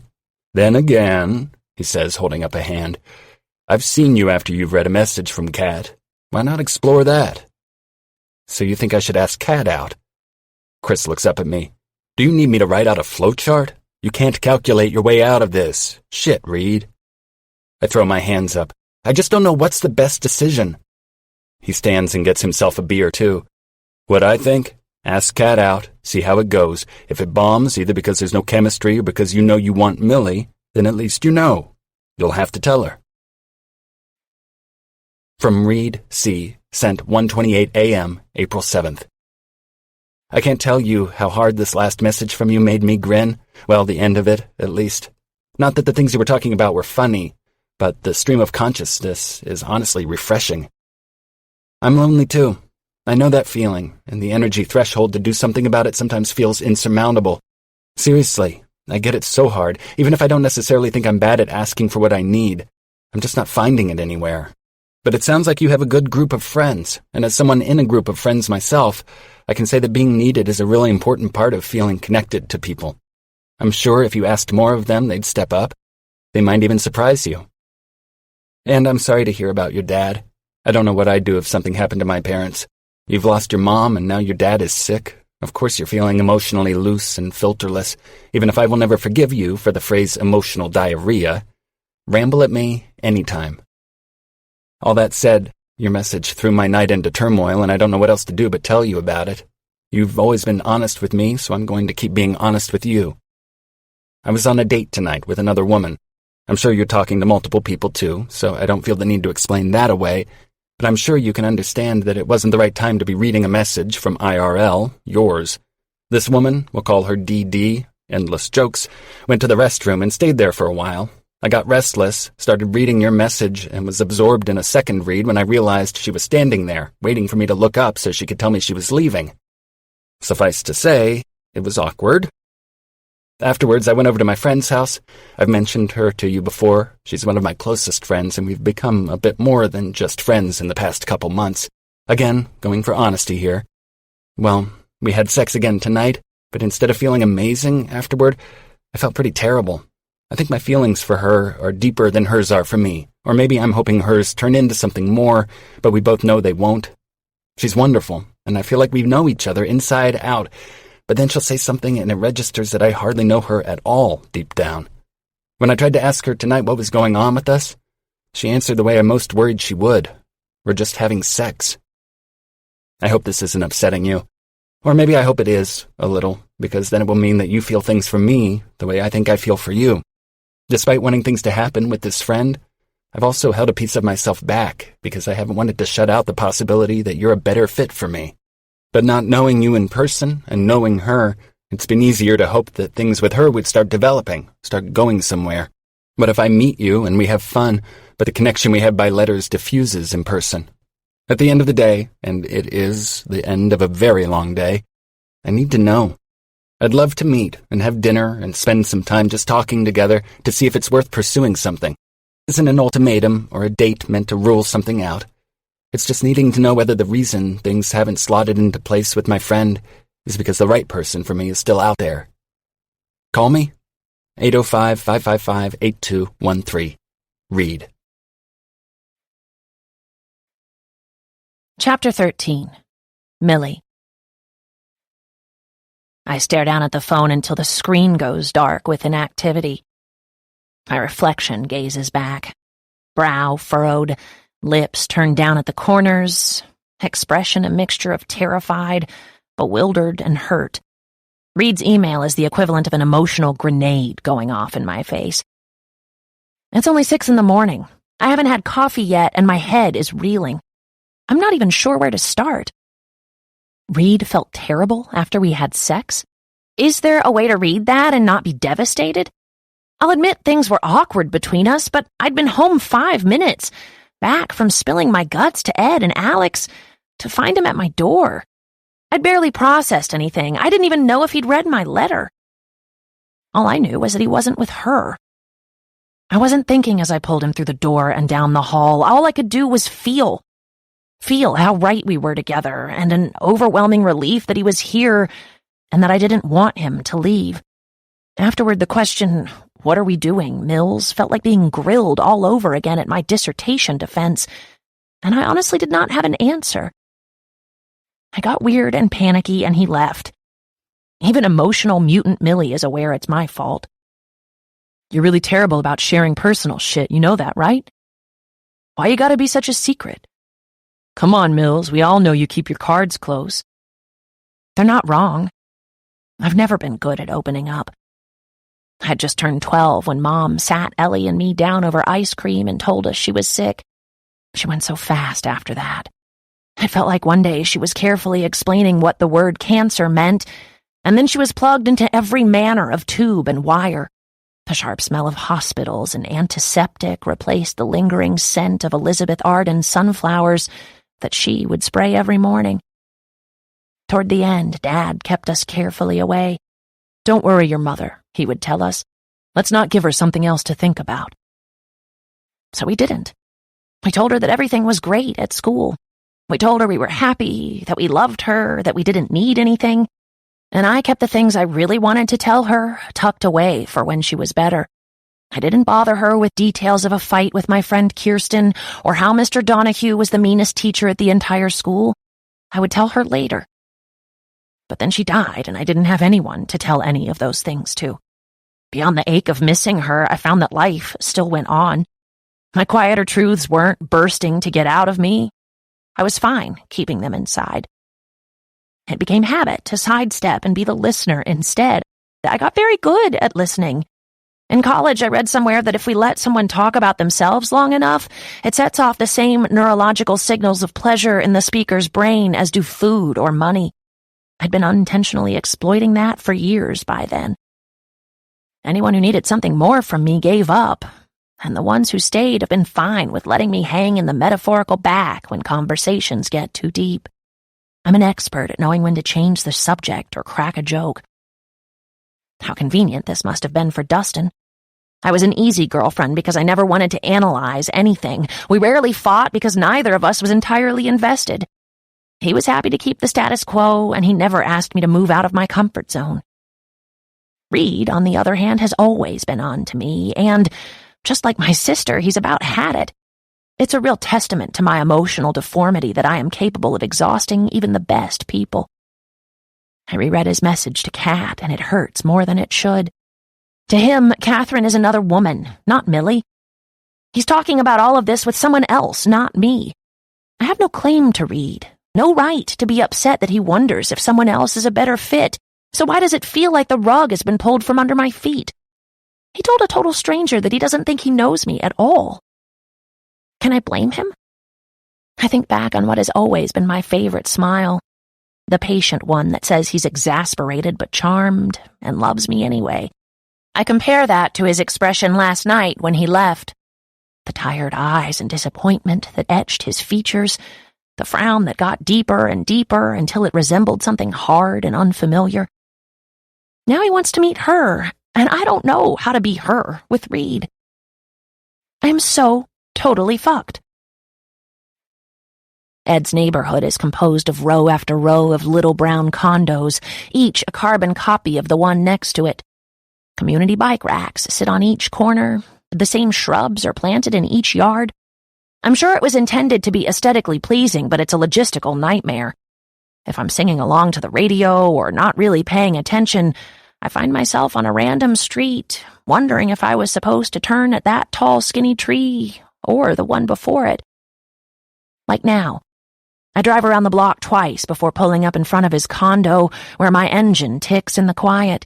The drive from my place to his has done little to calm me. I sit in the car for a moment and wish I had a time turner so I could tell past Millie to not be a dumbass.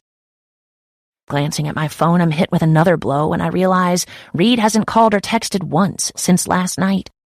To be honest, I probably wouldn't answer.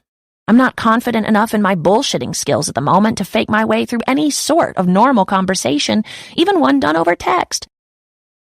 It's almost noon, but Ed answers the door in his bathrobe, holding a game controller. I would usually give him some shit about this, but alas, I'm also in pajama pants and didn't bother with a bra. "You're not the pizza guy," he says around a bite of Pop-Tart. I brush by him, heading deeper inside, where I can hear Alex shouting at the video game. Instead of couches, Ed has a set of high-back reclining gamer chairs that sit opposite the largest, most expensive TV I have ever seen. Alex is sitting in one and pauses their FIFA match when he sees me. "Mills, you here to play?" "I'm here to flail," I say. "I'm busted, you guys. Reid wants to meet Catherine." "What? Your message meltdown didn't scare him off?" Alex is mocking me, but I can't care. "You guys were right. Emotions give him a total boner." I toss him my phone and drop like a lump into a flimsy beanbag in the corner. Ed steps up behind him, and they silently scan the latest message from Reid. I try not to decode every one of Ed's brow lifts and Alex's muttered yikes. It's hard not to feel naked as they peer down at the screen where my shortcomings are laid out so plainly. Alex is the first to look up. "He sent this today?" I chew on my fingernail. "Last night while I was sleeping." "He wants to meet you." Her, Alex says. "Holy shit." Ed straightens, turning around to tug on his hair. "If I don't say much, it's because I'm screaming inside." "Okay, this doesn't have to be that big of a deal." Alex looks up at Ed, confused. "We knew he'd asked to meet her eventually." Sweet, breezy Alex.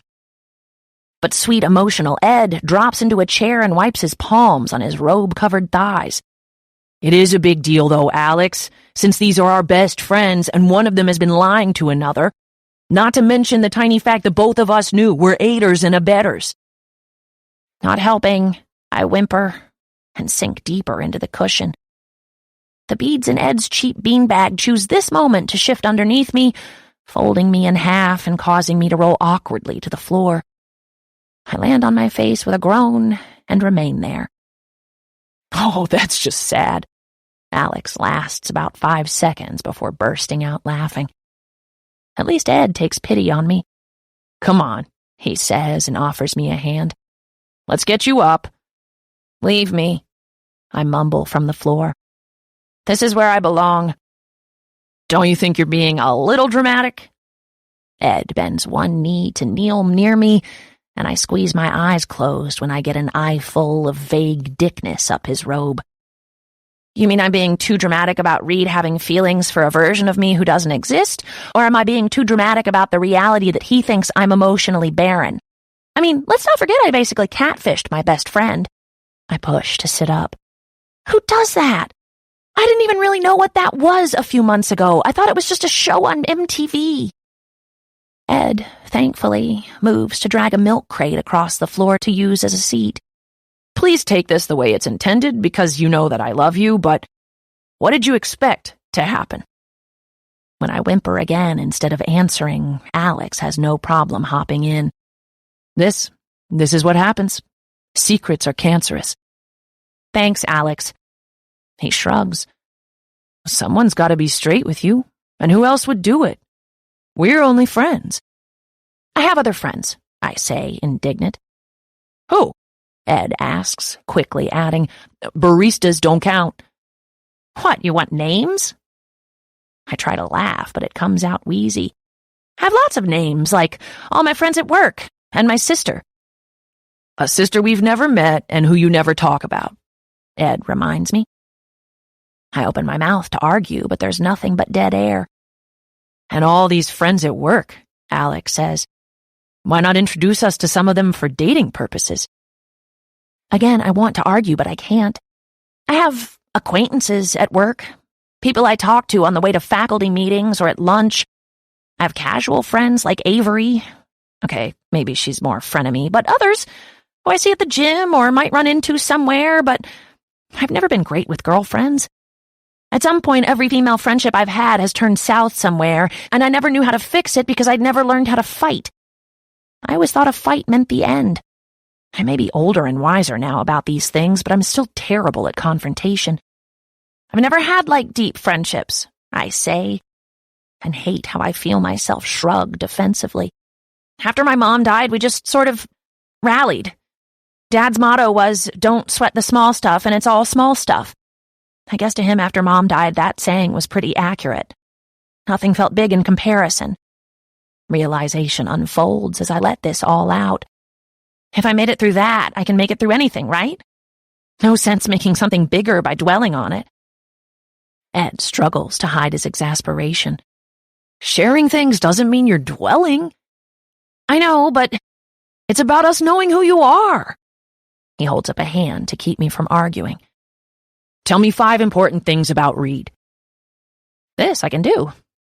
I give them both a knowing smile, and Alex adds quickly, above the belt.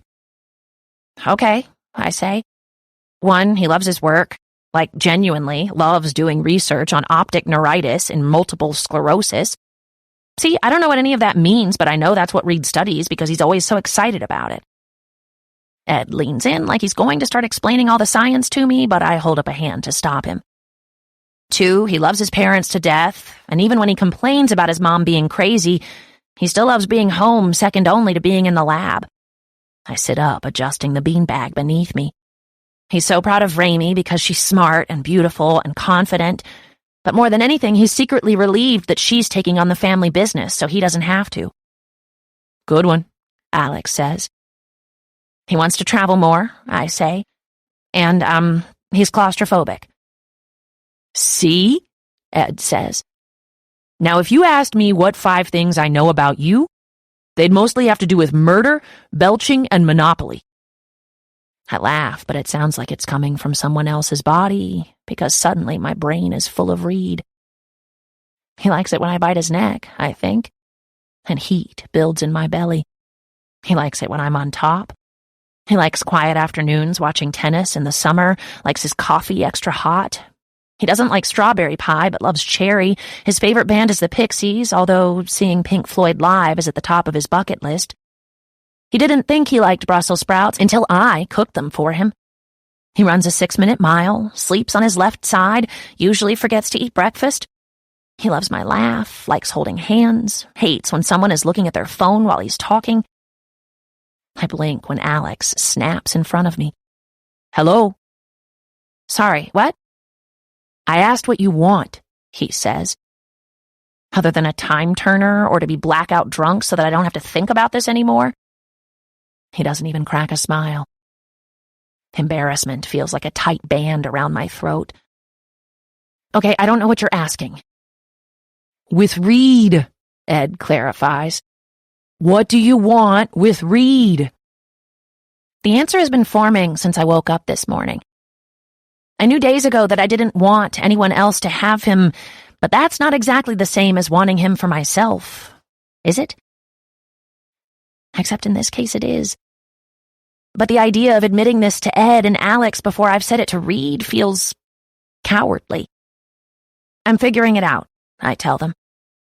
I just want to talk to him. Alex stands, tugging me up, and we make our way to Ed's disaster of a kitchen. There are about 6 cereal bowls in the sink, brown bananas hanging from a banana hook and hovering above some wrinkly apples.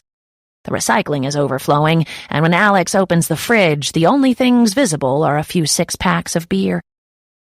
Before I can say anything, Ed is standing in front of me, frowning. Don't judge. I order takeout most nights. I mean, if you ever manage to get a woman in here, I begin, and then sweep my arm around the room. She'll be horrified. My mom is coming to help me clean this week, he says. Alex smirks. I don't think that's what she meant by woman. Do you ever hear the words you're saying? I ask Ed, taking a beer when Alex hands it to me. He sits at a bar stool and takes down about a quarter of his beer. Selma still hasn't replied. Ugh, poor Ed. Wait, you mean like after 2 weeks of amazing conversation, you asked her to meet and she vanished? Ed nods, clearly bummed. I'm getting some other matches, but... He shrugs and lets out a long, rumbling burp. Can we get back to fixing this mess you've created with Reid? I'm definitely not helping you clean this kitchen, I tell him. So why not? Maybe you should disappear like that, Alex says. Catherine, that is. I frown at him. What, just not reply? Ed stares at me and then shrugs again. I mean, it's effective. It's not like I can go out and find her. Pausing, he seems to hear the stalkery vibe to his words and adds, Okay, not that I would try. My beer sits untouched in front of me, and I watch as tiny beads of condensation run down the sides of the bottle and form a puddle on the countertop. The idea of someone just disappearing on Reid, even if it's me, and I'm still going to be here, makes me feel all twisty and protective. I'd feel so bad, just pretending I don't know everything. And what if someday we are together? I knew it, Ed interrupts, pointing at me and sloshing his beer. I knew you wanted Reid. Good sleuthing, I tell him dryly. I mean, if we do manage to make a go of this, I can't spend my whole life knowing this secret and keeping him in the dark. She said whole life, Alex says to Ed with this soft, fond expression I've honestly never seen him make. Like marriage. Slow down. I hold up a hand, laughing. Reid may never forgive me, but I don't think I could keep this from him. Normally I'd say yes, Ed says. Own up and come clean, but you've learned your lesson here, Mills. What is telling him going to solve? He'll be hurt and upset and... He hesitates and my stomach drops to my kneecaps. I mean, I'm not saying he'd never talk to you again because this is Reid and he's a good fucking guy, but... Ed trails off and my brain frantically tries to finish the sentence for him. He's a good fucking guy, but this may be too much to forgive. He's a good fucking guy, but you're too much work for him to bother trying to be romantically involved. My heart follows possible future Reid in each of these scenarios, and I want to scream. How many of the women I write about thought they were good people? How many mistakes does it take before you're bad? Does it start with a little white lie and slowly progress to fraud and worse? Does it matter if you do the wrong thing for the right reason? Okay, obviously at first I was just being competitive, but then being Kat was almost more fun than being Millie, because I got to have something with Reid that I've never had with anyone before. And I fell in love with him. The wind is knocked from my lungs as the word bounces around inside my head. Because now that it's there, I don't want to let it go. Love. Did I know this an hour ago? Yesterday? How long have I felt this and just left it totally unlabeled? My existential crisis can't be bothered with the fact that Ed and Alex are still in the room, and so it takes Ed shaking my shoulder to bring me out of it. "Are you listening?" he says, hand waving in front of me, but eyes lit like he's just figured something out. "Yeah," I say, an attempt to blink myself back into focus. "You were saying?" Ed frowns in a way that makes him look just like his mother did when she found a fleshlight in his kitchen drawer and thought it was an actual flashlight. She spent 5 minutes trying to put batteries in before I realized what she was doing. "We need to get rid of Catherine," he says. "So tell Reid she met someone, she's moving, anything. Alex agrees." I glance to Alex, who gives a non-committal shrug. "But then I'll be lying to cover up a lie," I tell them both. "Yes," Ed says, pausing dramatically. "But you can still make this right. Get Catherine out of the picture and talk to him. Tell him how you feel and let him really see you. That's what he wants, Millie. You read it yourself. He wants something to happen with you. Catherine is what's making him second-guess that, and that's you. Give him what he wants." I reach up to rub my temples. Can I give Reid what he wants? I don't even have to think about it. I certainly don't want to lose him. "How would I do this?" I ask, almost wincing like I'm afraid to admit to myself that I'm considering it. "What would I say?" Ed and Alex both lean forward, the three of us huddle together around the kitchen island. "Tell him your grandfather died and he left you some giant house and it says in the will that you have to live there and—" "This isn't Scooby-Doo, Ed," Alex says, shaking his head. "Let's keep it simple." "Right, simple is better." Straightening, Ed looks around the room, his eyes brightening when they land on his laptop bag. Once his computer is powered up in front of us, he turns it to face me. Still unsure, I log into the site, and then Catherine's account. The reply button practically pulses on the screen. "Okay," Ed says, and swallows nervously. "Here's what we're going to do." Chapter 14. Reid. There are few things that settle me more when I'm stressed or preoccupied than going into the lab, grabbing a set of slides from one of my graduate students' cabinets, and heading into the dark calm of the scope room. My newest student, Gabriel, is measuring dendritic spines in the visual cortex, and he's really starting to get the hang of the staining protocol. The 404s are brilliant green, sharp, low background. As I go through his latest experiments, a thrum of pride begins to take over that space where the anxious gnawing resided only 20 minutes ago.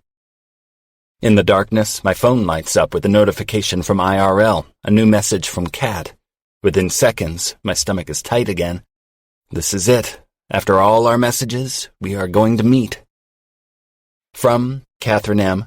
Sent 5:54 p.m., April 7th. Hi, Reid.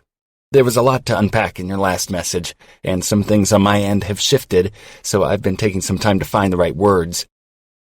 First up, I just want to say thank you for being so honest with me and for being willing to just put it all out there. The information about your friend wasn't upsetting to me. I know how this works. I really admire how you cut right to the chase and shared what you need and want. It's something I need to learn how to do better myself. So, because we're talking about it openly now, of course we're both communicating with multiple people online. I had a date last night with another man. He's someone from my past, and it went really well. So well, in fact, that I'd like to see where it goes. Given the situation with your friend and this man, it seems like it might be good for both of us if we put our correspondence on hiatus. I'm sure if I were you, I'd be reading this thinking, okay, I've definitely been messaging with a dude who lives in rural England somewhere and is having a laugh, but I promise, I am a woman who came into this with good intentions.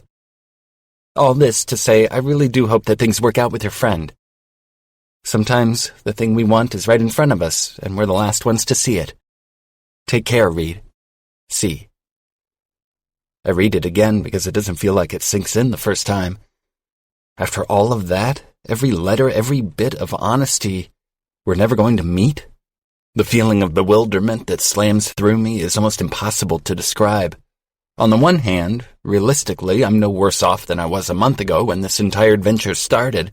Things with Millie are murky, and I've got no other relationship prospects in sight. Sure, the romantic life has no momentum, but in all other respects, I'm fine. On the other hand, I feel like I've just been dumped twice.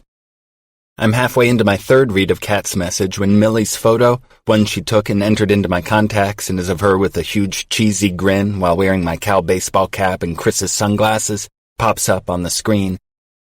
I want to laugh. Kat just blew me off. I haven't talked to Millie since last night, so of course now she's calling. Hey, Mills. Hey, Reedy. On the other end of the line she sounds either sad or nervous. In any case, she's subdued enough to make me wonder whether she realizes that her post-sex routine wasn't great. In her beat of silence, I pull the slide off the microscope tray and file it back into the slide box. What's up? Would you come over, she asks, for dinner? Or I can come to you? Another unsure pause, and then, to talk. Talk? I ask. Millie doesn't ever ask to talk. About us, she says, clearing her throat. The other night, the first night, the night at your parents', last night, all of it. Wow, I feel thunderstruck. Sure, I'll be there in 20. She lets out a shaky laugh. Take your time, I have to get a little drunk first.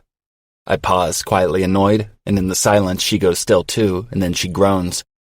I'm kidding, she says. God, I'm so terrible at this. Reid, just come over, okay? Spring is creeping into Santa Barbara with warm fingers. The heat from the day lingers after sundown, and even inside my car, the scent of the blooming vines outside Millie's townhouse makes my head feel full and claustrophobic. At the curb, I pull out my phone and look at Catherine's profile. Honestly, I'm bummed that she's found someone else and is interested enough in seeing where it goes that she wants to put our communication on hold. I wanted that level of connection with someone.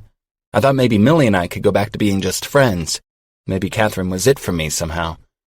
But even in the past hour, her profile has gone inactive. I can't click through to her pages anymore. There's only the photo she's always had, that turned-away jawline, the bare shoulder, the tiny scar. Over time, I actually liked that she didn't give everything of herself up front, but seemed to share much more than I'd expected in her messages. Well, I say into the quiet car, I guess that's it. With my thumb pressed to the IRL icon on the screen, I wait until the app goes wobbly, and then delete it. Looking up, I see Millie is waiting for me on the porch, her hands clasped together tightly. Everything about this scene feels strange. She's out here waiting for me, she wants to talk, she looks anxious. She breaks into a huge grin when she sees me. You're being weird, I say when I hit the first step up to her porch. I know. She wipes her hands on her jeans, and my attention is drawn to her bare arms, her long, smooth neck. Just go with it. I'm super nervous right now. And as soon as she walks toward me, it's like I'm deflating in relief. I'm bummed about Kat. I'm worried about me and Millie. I'm disappointed that Daisy was such a bust. And the reality that I'm about to get a hug right now makes me want to melt in front of Millie's door. She steps into my arms, wrapping hers around my neck, pulling me close. I have this sense of homecoming, some weird trip of déjà vu in my blood that makes me squeeze her tighter. It's the kind of hug that comes after a fight or a long time apart. There's relief there, a giant exhale into the soft skin of her neck, her shoulder, where I press my lips once and again against her faint scar. Her scar. My heart shoves against my breastbone in warning and then lurches, a heavy, meaningful pulse. I mentally file back to one of Kat's messages. Managed to make it halfway through the attraction without peeing my pants or otherwise embarrassing myself. That same stupid tit typo that Millie always makes. The same scar. I step back, pressing the heels of my hands to my eyes. No way this can be right. Reid? I try to be objective, to take the data in front of me at face value. Millie's mom died when she was young. That friend of hers, Avery, mentioned that Millie's dad was sick. And now Millie's scar, Millie's typo, the Monopoly joke, girls' trip, and Kat is pursuing a relationship with someone else just when I tell her I want to meet. The last line echoes in my memory. Sometimes the thing we want is right in front of us, and we're the last ones to see it. What the fuck? Reid? Millie's hand comes over my forearm, gently squeezing. Sorry, just lightheaded. I stare at her, into her mossy green eyes, and try to puzzle this out. I want to turn her jaw just so, ask her, look down a bit, to the side, just like that. I need to see if you're her. Am I crazy? Is this connection absurd? But I know it's not. I know in an instant that Catherine is Millie. I know it in the way that Dad knows when it's going to rain, and the way that Mom knows exactly when her bread is baked without setting a timer. And I know it because it's been there in front of me this whole time. The information is almost too new for me to know what to do with it. I'm standing with her on her porch, with Millie, with Catherine, realizing that she's not only my best friend and the woman I've been having sex with, she's also the woman I've been spilling my heart to online. Amid the chaos of my reaction, embarrassment, relief, hope, thrill, confusion, I can't find my grounding. Is this why she asked me to come here? I blink tightly to clear my thoughts and then look down at her. She's worried. The little line on her forehead has deepened. Her lips are downward. You okay? Yeah, I say, taking a deep breath and then letting it out slowly. I've been falling for two women, and they're both her. Just got dizzy for a second. Come inside, she says. Get some water. Through this fresh lens, everything in here feels new. The couch is where she probably wrote to me as Cat. The kitchen where we first kissed. I was kissing Cat, too. Down the hall, there's her bedroom, and about half as far as the wall against which we had sex only last night. I left her and immediately wrote another woman, also her, and told her everything. Oh my God, I want to remember verbatim what I said in that last message. How much did I tell Kat about my feelings? I said Millie made me feel terrible, and Millie responded as Catherine by telling me she was moving on with someone else. My stomach drops. Reid, you look sort of green. No, I'm good. I take the water she offers and down half of it before coming up for air. What did you want to talk about? She laughs shakily and motions that we should go sit on the couch. Slapping her hands on her thighs, she says, Right, that. Okay, so last night after we... She waves her hand vaguely in the direction of the hallway. Over there, and you left. I thought maybe I did something wrong. You mean like shutting me down when I tried to talk about what the sex means to us and then suggesting I could make myself at home while you went back to work? The words surprise even me a little bit. Millie laughs uncomfortably again and runs shaking fingers through her hair. Yes, that. I guess I was freaking out a little. I mean, I did have to run in for a few minutes, and I thought maybe it'd be nice to have you here when I got home, but I realized the way I said it just sounded really wrong. I lean back against the couch, closing my eyes. There are two ways this is going. Millie realizes I'm falling for her and is ending all aspects of our romantic relationship, including as Catherine. Or Millie realizes I'm falling for her and wants to get Kat out in the open so we can be together for real. It worries me that I don't have the faintest idea which route she's taking. It all makes me feel really tired. It's okay, Mills. It isn't okay, she says quietly. I want to be better about those things. Talking, I mean. I think... She pauses, glancing at me and then rolling her eyes at herself. I know that I want to... Spit it out. I laugh a little, trying to be gentle about her fumbling. I want to try to be with you, like that. Like that? I tease. She reaches over and tries to tweak my nipple. Romantically, okay? I weasel out of her reach. What's more romantic than a nipple twist? Right? She breaks out into an enormous smile. Flowers push up through the dirt to see that smile.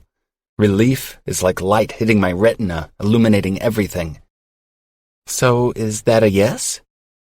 She leans forward. I lean a little too, and her mouth meets mine for a single, sweet kiss. And the moment turns a little shadowed. That's it, I realize. She hasn't said a word about who else she's been. She hasn't admitted to being Catherine. Am I okay just letting that go? Regardless, if we're going to be together for the long run, she's going to have to learn how to talk to me. She's going to have to not lie to me. As it stands, Millie and I have no history going any place deeper than where we are right now. I want to try this too, I think. But I want to be honest with you. I meet her eyes, looking for some fault line there. She's calm, but there's anxiety beneath her expression. There was someone else, I say, and notice the way her cheeks pink just slightly. Kat, remember? Right, I know. She shrugs. It's okay. I was writing someone too. No, Millie, don't. I watch her carefully, and she blinks away. I trail off. How do I describe Millie's vulnerable side to her tough one? She was really great, and I thought maybe we had something. She talked to me about things. It felt like we were really becoming friends. And, I say, wiping a hand down my face, I'll admit, I maybe wanted more. I pause, waiting. But she went out with another guy and wants to pursue it. She backed off with me, and it's sort of a bummer that it looks like now I'm not going to meet her. There, take it, Mills. Take the opportunity. Own this. Tell me. She searches my eyes, back and forth, and then smiles with effort. That is a bummer. My heart drops. I give her another few beats. Do you think your feelings for her will affect... She starts and then motions between us. Kat would have just said it, outright. Will your feelings for her get in the way of starting something with me? So why can't Millie do it? I'm not sure, I tell her honestly. I liked our dynamic of straightforward honesty. I want that in a partner. I'll be frank, Mills. I am intensely attracted to you, to the point of distraction, and I love spending time with you, but I need to know that you can talk to me about things that really matter to you. I can, she says immediately. Like this, I think. I need to know you'll be honest. She nods. I can be. I will. I know I'm not the best at being open, but it matters to me that I get better. She lifts my hand, kisses it. I want to be better for you. Then, as if a switch is flipped, she stands quickly, using my hand to tug me up. Hungry? And I see now that she's going to let Catherine go. She's going to send her alter ego away and pretend that it never happened. Hilarious, given that we're having this conversation about her ability to be open and honest. I shove my shaking hands deep into my pockets. Do you mind if I take a rain check on dinner? You want to go? She asks, realization settling into a small V on her forehead. I want to think about all this before we move forward. You're my best friend, you know? Seems like we should make absolutely sure we're ready to do this. Millie tries to hide a deeper reaction, but I get a small glimpse of it when her face falls for only a breath. Sure, she says. Of course. I'm just springing this on you out of the blue. She runs a fingernail over the fabric along the back of the couch. I get it. I lean forward, kissing her cheek, and then robotically make my way out of her house, down her steps, and to my car at the curb. Reid, she calls out. I turn, my stomach has dissolved away. Yeah. She stares at me for a few lingering seconds. You're sure you're okay? She knows. She knows I know. I hold her gaze. I'm not sure, I tell her honestly before climbing into my car. After all of that, the strongest sense I have is mortification that I've been played. That Millie has been sleeping with me and writing me as another woman this entire time and probably never planned to say anything. That she thinks I wouldn't eventually figure it out. What is she getting out of being Catherine? And if she wants to be with me, really be with me, why does she think we can start with a lie? I lean back, turn on my car, and take a long, slow inhale, trying not to get back out and confront her, trying not to jump to conclusions. Pulling away from the curb, I keep my hands steady on the steering wheel and try not to think about anything except the road in front of me. I certainly try not to think that I may have just lost my best friend. Reid Campbell. Arranged marriage is looking pretty tempting. Christopher Hill. Man, it's just a dinner. Stephen Ed D'Onofrio. Who's getting married? El Cabron. Reid is being rhetorical, dumbass. Ed. Wait, who is that? Alex? El Cabron. Yeah. Ed. What the fuck with your name? El Cabron. I took a chick out from the UC Tech department and it didn't go well. Chris. So all your outgoing information is from the asshole? El Cabron. Pretty much. Reid. Emails? El Cabron. Everything. Emails, IMs, my name in the grading portal on the department website. Chris. Holy shit, that is hilarious. El Cabron. My admin doesn't think so, but he can go fucking fix it. I'm not going down there. Chris. I want to meet this woman. Reid. Ditto. El Cabron. Trust me, you don't. Reid. At least she wanted to meet in person. Ed. Uh-oh. Are things not going well with Catherine? Reid. Dating in my early 20s was amazing. Dating in my early 30s is a drag. El Cabron. You know, the thing you are all failing to remember is that we don't actually have to bring a +1 to this event. Reid. I know. Reid. I realize we all got wrapped up in the date thing, but I think it was time we all got out there anyway. El Cabron. Hello? I've been out there. Chris. And it's clearly going well for you, El Cabron. Reid. Yeah, plenty of action to be found in the darkroom. Chris. What? El Cabron. Ed's running his mouth, apparently. Ed. Oh, my bad. Was it a secret? El Cabron. LOL. Reid. Can I sit down with you guys later today, under the cloak of confidentiality? El Cabron. I mean, if there's a cloak, sure. Chris. You want to meet up at lunch? Reid. I'd rather do it over drinks. Tonight at the Red Piano, 8 p.m.? Ed. I just realized Mills isn't on this thread. Is this a guys-only thing? Reid. Oh, yes. The bar has the same calming darkness as the microscope room, but it has the added benefit of booze. I'm 2 beers in before Chris shows up, followed closely by Alex, and 10 minutes later, a harried Ed, who must not realize he's still got a pair of lab goggles atop his head. Sorry I'm late, he says, and startles when Alex carefully plucks the goggles from his mess of curls. Everything okay? I know he was helping Gabriel with an experiment today that they've been planning for a few weeks. One look at Ed, and I'm guessing I don't want to know how it went just yet. Never mind, I'll ask you later. He rakes a hand through his hair before reaching for the beer menu. Probably a good idea. Okay, so, I start, staring at the remaining foam in my half-full pint glass.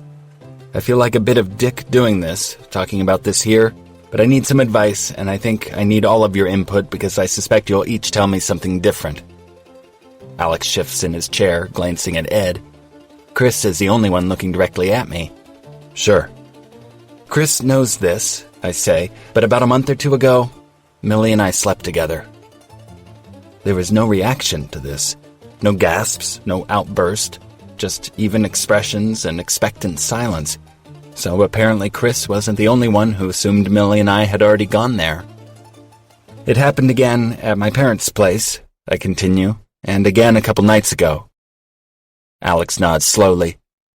Okay.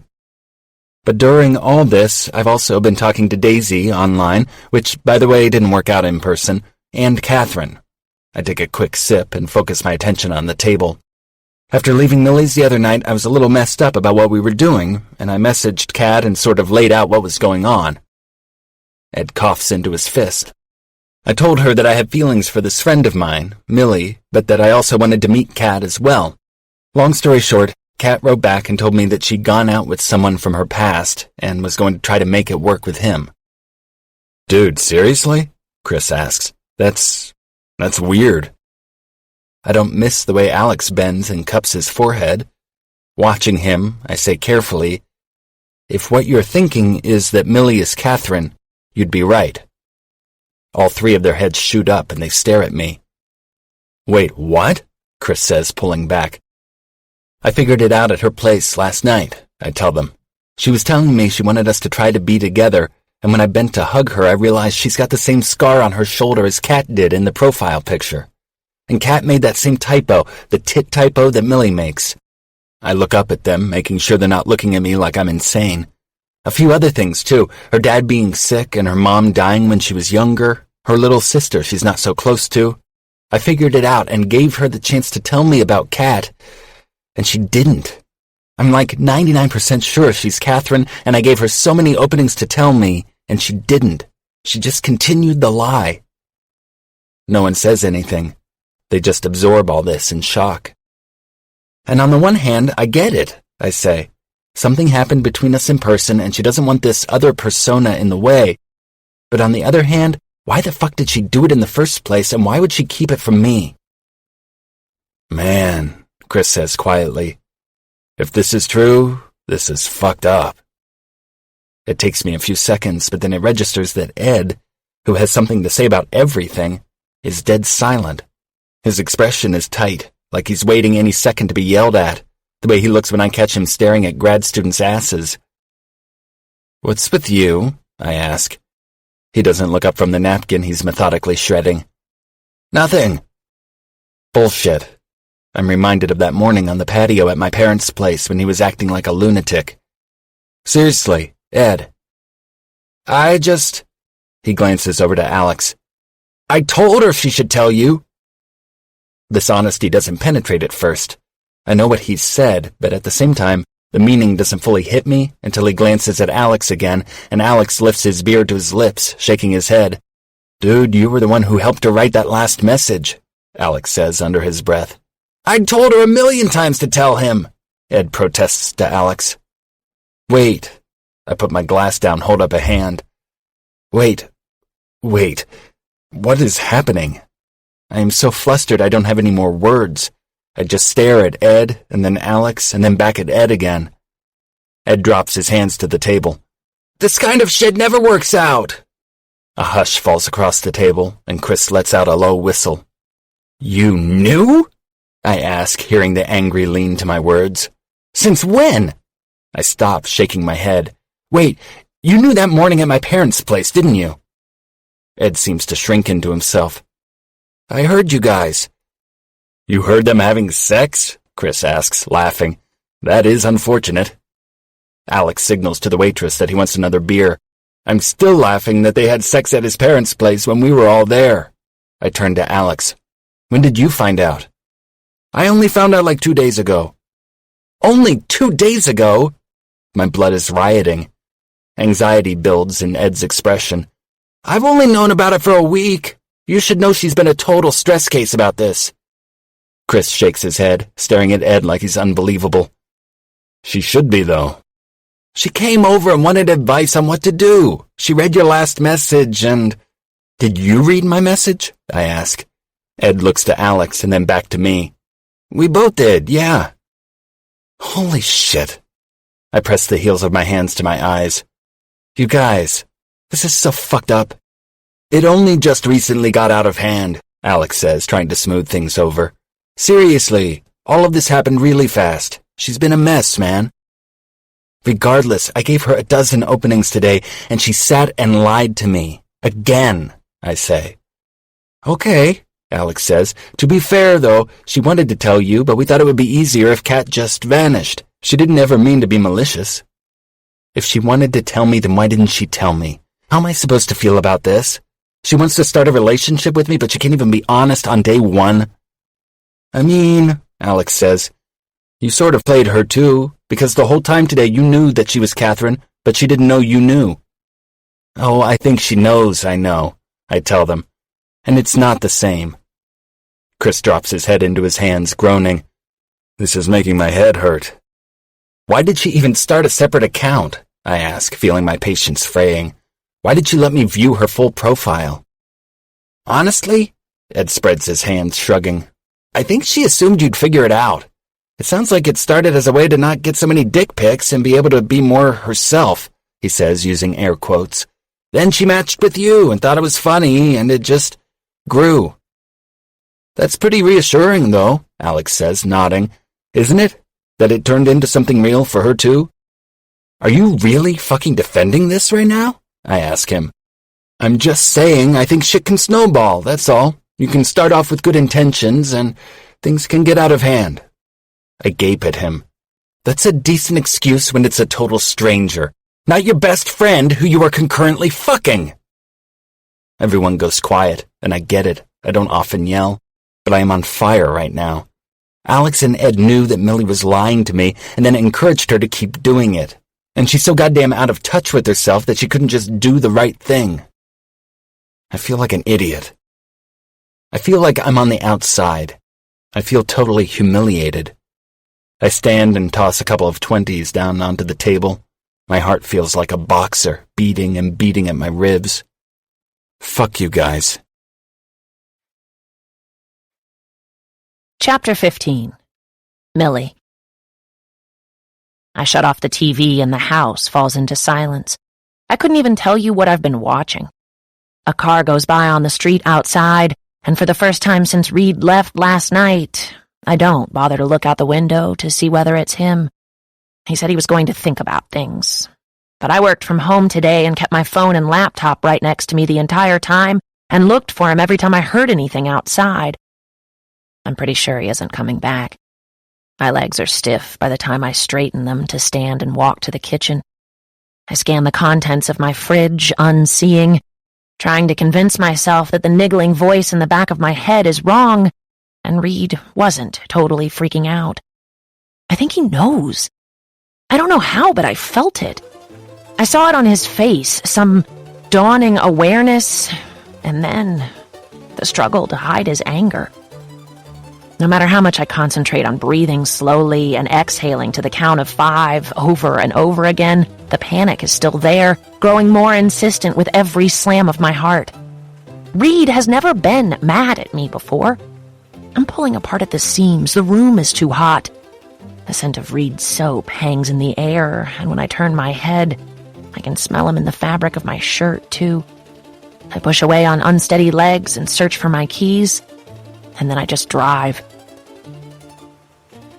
The sun is barely hanging on by the time I make it to Hendry's Beach. I hadn't planned to come here. I got in my car with no real destination in mind, but when the little blue pickup in front of me with the surfboard in the back turned, I followed. Even with the windows up, I can smell the salt in the air. It feels heavy and humid and chilly enough here in the parking lot that I know it will be even colder down by the water. I climb out and reach for the sweater in my trunk. It's hideous but warm, a ratty old thing I keep ready for over-air-conditioned stops at Cajay and spontaneous beach moments just like this. I've had it for years, but no matter how many times I wash it, it still smells faintly of coffee. With my keys and phone in the oversized pockets, I cut through the lot and down past the dog washing station and the restaurant with blue and yellow umbrellas. Clumps of grass stake their claim near rocks in the sand, and I cross the sidewalk to the small set of steps down to the beach. On the left side of the lifeguard tower, where dogs are allowed to run off leash, a particularly hyper golden retriever races into the surf, pouncing on waves as they break the surface and chasing them as they roll out to sea again. I take a seat in the sand, close enough to watch the waves, but far enough away to stay dry, at least for a while. A look around reminds me that I was here with Reid once, shortly after Dad was diagnosed. The trip home had been rough, so bad that I'd made up an excuse about work and flown back to Santa Barbara a day early. It was like the cancer talk with Mom all over again, and I'd literally panicked, heart racing and unable to breathe as I sat on the twin bed in Ellie's tiny little guest room. I had to go.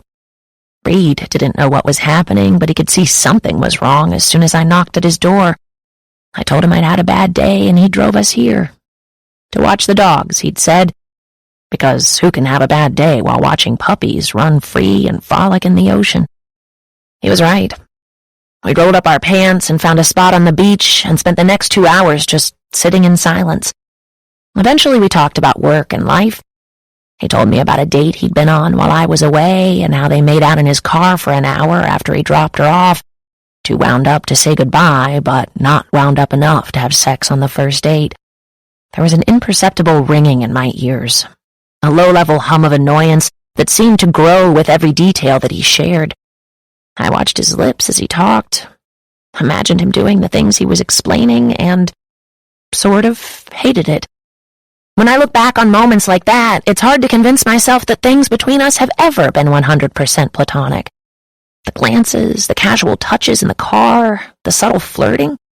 I wrote it off as us being comfortable with each other, but holy shit, I am an idiot. I'd spent that afternoon stretched out in the sand with my head on his stomach, eyes closed while I matched my breaths to his and listened to the ocean. Would I do that with Ed? With Chris? Alex?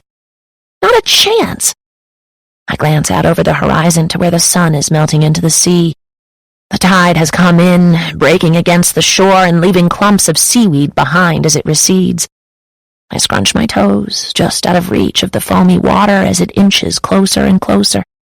I think I've always been jealous where Reid is concerned. Even then, I didn't necessarily want to kiss him, but I didn't really want him kissing someone else either. This makes me a really shitty person. A reoccurring theme as of late. My friendship with Reid has been the easiest of my life. I'd never had a best friend before, never mind 4 of them, because I think I honestly don't know how to do it. A summary of my last 10 years would show a boring list of acquaintances and mild romantic serial monogamy. Nothing dramatic ever happens to me. By design, I guess. I didn't even tell my sister when I moved in with Dustin. I wasn't hiding it exactly, but it didn't seem like that big a change in our status. We were still together, not getting married. Living together sounds like such a huge leap, but it was still us, day to day. He still irritated me when he sucked his teeth after eating. I still irritated him by leaving my laundry on the floor. We weren't ready to say forever, we were just being frugal and splitting rent. I explained that to Reid once, and he laughed for about 15 minutes before kissing me on the top of the head. "What?" I said. "You crack me up." "Because I'm smart about money?" He shook his head. "Because you're dumb about love." It didn't even land in any aware spot in my brain. Like most of Reid's teasing jabs, it just sort of rolled over me. I probably laughed and said, "I know, right?" But I imagine living with Reid and a small burst detonates in my belly.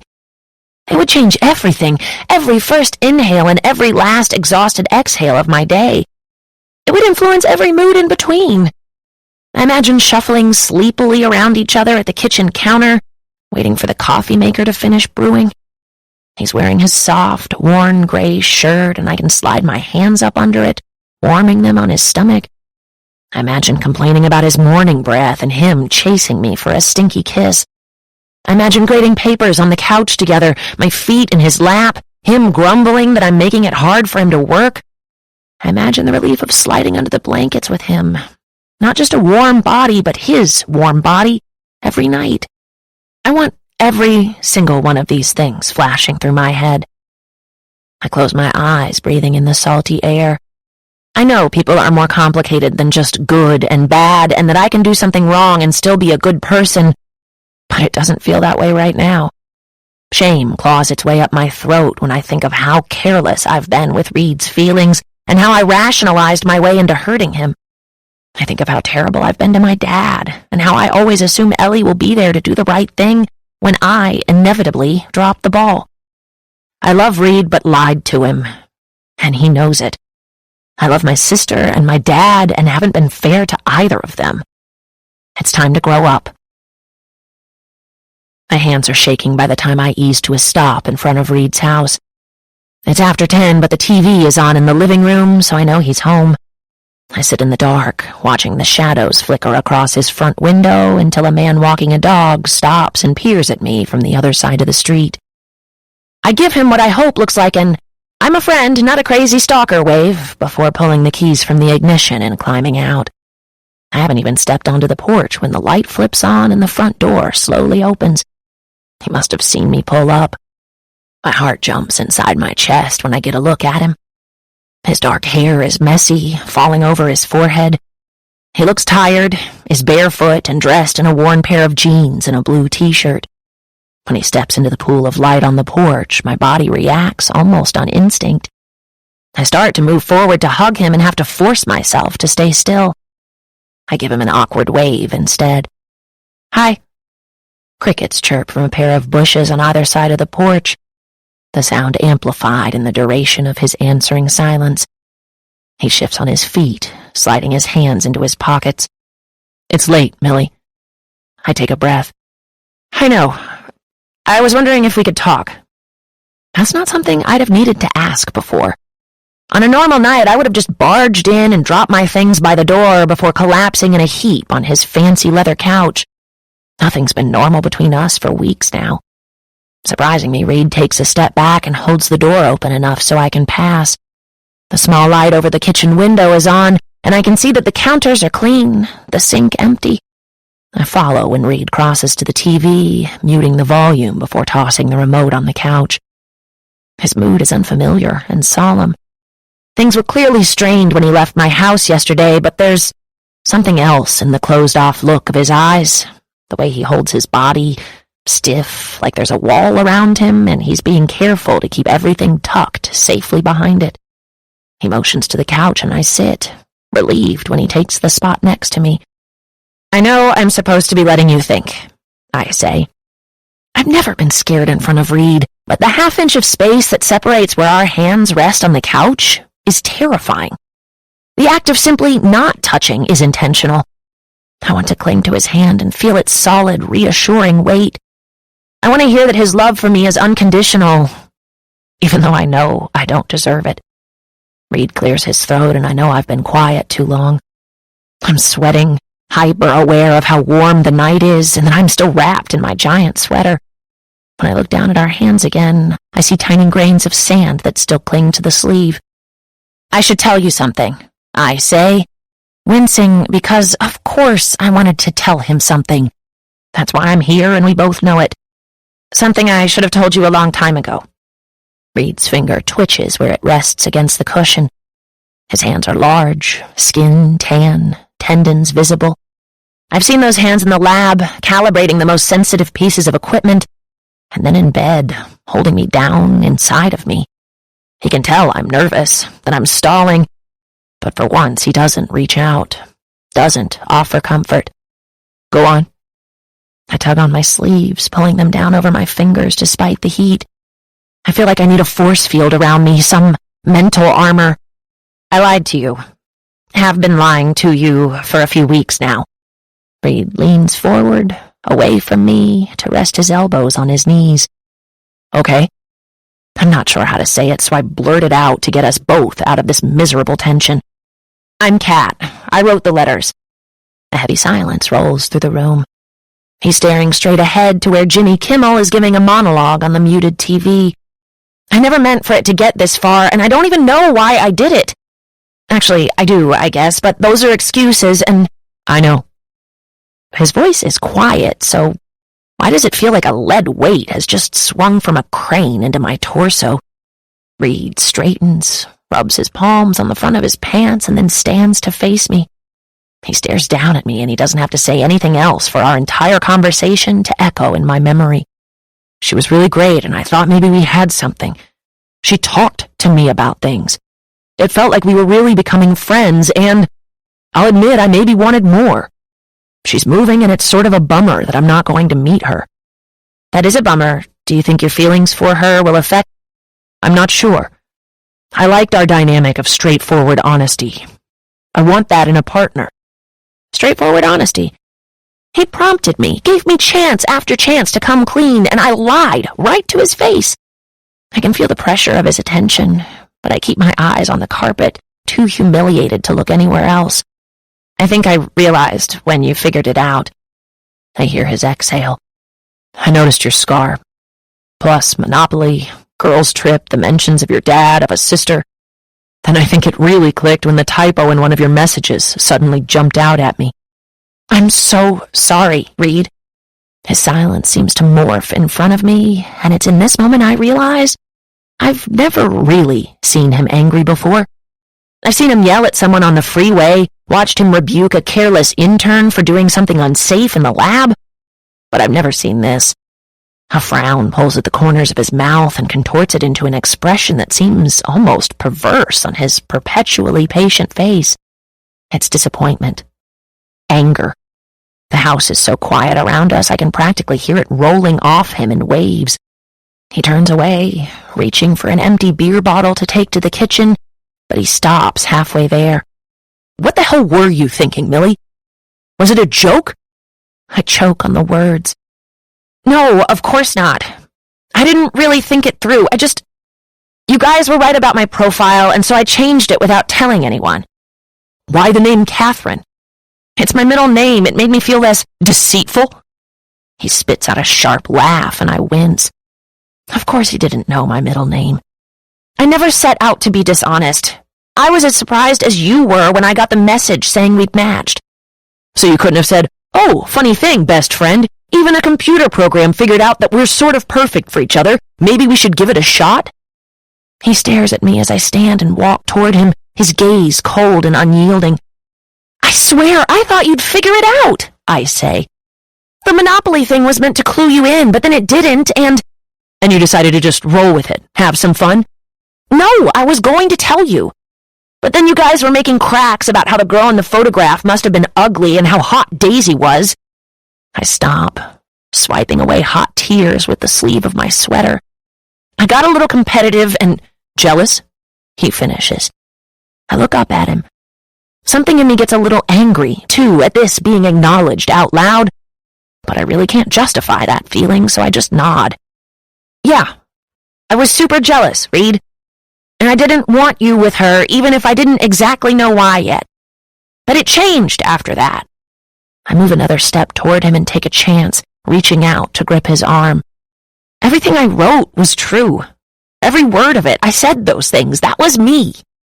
He pulls away and I crumble. But it wasn't you. I love being with you, Millie. You're smart and funny, and I want you more than anyone I've ever known, but you never tell me anything. What's missing, what's always been missing between us, is the honesty I got in those letters. And you expect me to give you credit for being honest in disguise on some stupid dating app after the fact? I know, and you're right. It's hard for me to be like that in person, to talk about feelings and emotion. I'm not good at it. Maybe you're just not good at being honest. It lands like a physical blow. I imagine a missile launched with pinpoint precision, crashing through my ribs to obliterate the hidden places I rarely examine myself. Never mind, share with anyone else. Is there anyone you're totally honest with? He adds. And I wouldn't have thought it was possible, but somehow this is worse. Because it's not just anger or hurt in his voice anymore. It's pity. I shake my head because what else can I say? Reid was that person for me. My first true best friend. And it's hard to hear how much I've hurt him. Disappointed him. I blink around the room. My eyes are hot and burning with tears. And it really hits me what a mess I've made of things. I think, Reid says, scrubbing a hand over his face, I think you should probably go. It's clear we both have some things to work out, and I don't think we can do it with the other around. I get why you did what you did, Millie, and maybe if it hadn't gone on so long, maybe I'd be able to overlook it, but I step forward, reaching for him. Reid, the only way I was able to be that open was because I knew it was you. I can do this, I promise. He takes my hands and cradles them in his. Listen to me, okay? I love you, Millie, I do. But I think you're worth more than just the easy parts. He lets my hands fall to my sides. And I need someone who thinks I'm worth it, too. The tires scrape as I turn into my driveway and shut off the car. Most of the houses on the block are dark, so I climb out, careful not to slam the door. A weird numbness has taken over. My head is full of static, my limbs are stiff and heavy with exhaustion. My head hurts, but I'm not tired. Not really. The chair out back is still where I left it, pulled away from the table at sort of a haphazard angle, and I sit, staring at the tree in the yard. My computer is nearby, but I don't need to reach for it. Knowing what I'd find there wouldn't matter anyway. I know what I need to do, and that calendars and schedules are the last thing I care about right now. My fingers slip into the pocket of my sweater and wrap around my phone. It's too late to be calling, but I know it can't wait. I search for the name and open a new window. Hey, I know it's late, so call me when you're up. I'll make all the arrangements as soon as I hear from you, but I wanted you to know that I'll be home this summer to help. Tell Dad that I love him and can't wait to spend some time at home. Hug each other for me. I love you both. I miss you. Chapter 16. Reid. Chris peeks his head in my office door. You coming? I push away from my keyboard and rub my eyes. They're burning, like they do when I haven't looked up from my computer monitor in hours. I should have expected him. He comes at the same time every Monday. No, I say. I'm going to grab something later and eat in my office. This time he steps in, resting his hands on the back of a chair, and levels me with a disappointed look. You know, it's been 3 weeks. I give him a flat, I'm not going to talk about this now, look, and reach for my coffee. I'm acutely aware of every hour that passes. It's killing me. I don't know if she's still joining them at lunch twice a week. I don't ask, and Chris has never offered. Until now. She's never there, man. Not since everything went down. It's just us, the guys, in all our glory. I'm not sure what to do with the reaction I have, sadness, and how he seems to be telling me this not as a guilt trip, but as reassurance that I don't have to see her. But I don't like the idea that she's alone, suffering either. I'm serious. Now he sits down. Don't even pretend like that isn't the reason you're avoiding all of us. I'm not pretending, I tell him. That is exactly the reason I'm avoiding you guys. I'm also pissed that everyone knew. I didn't, he reminds me, hands held up in defense. It feels like it became a game. I think that's the part that feels the most fucked up. Chris shakes his head.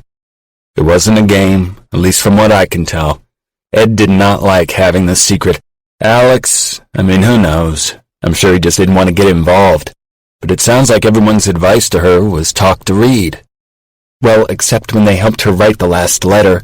And anyway, she didn't talk to me. He pauses, looking at my shelves. Finally, he agrees. She didn't, until she knew she had to. So how fucked up is it that I miss her? I ask, and the admission pushes a sharp blade of discomfort through my sternum. I've turned this over 1,000 times in my head. If it were Chris in this situation, not me, wouldn't I be telling him to write the woman off for the rest of his life? Chris turns back and looks at me evenly, and then nods. I know, man. I miss her too. Because it isn't the woman. It's Mills. Like, really fucking miss her.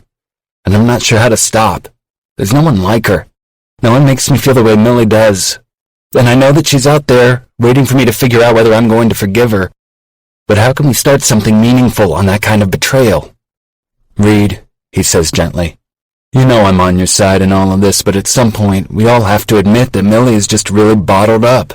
It's part of the deal of being her friend, and if you're going to be with her in a more serious way and can't deal with that aspect of her personality, you're going to have to figure out how to get her to be more open. This is what I'm struggling with, honestly. We all knew there were secrets. I mean, come on, this is Millie we're talking about. She likes to pretend she doesn't have a past.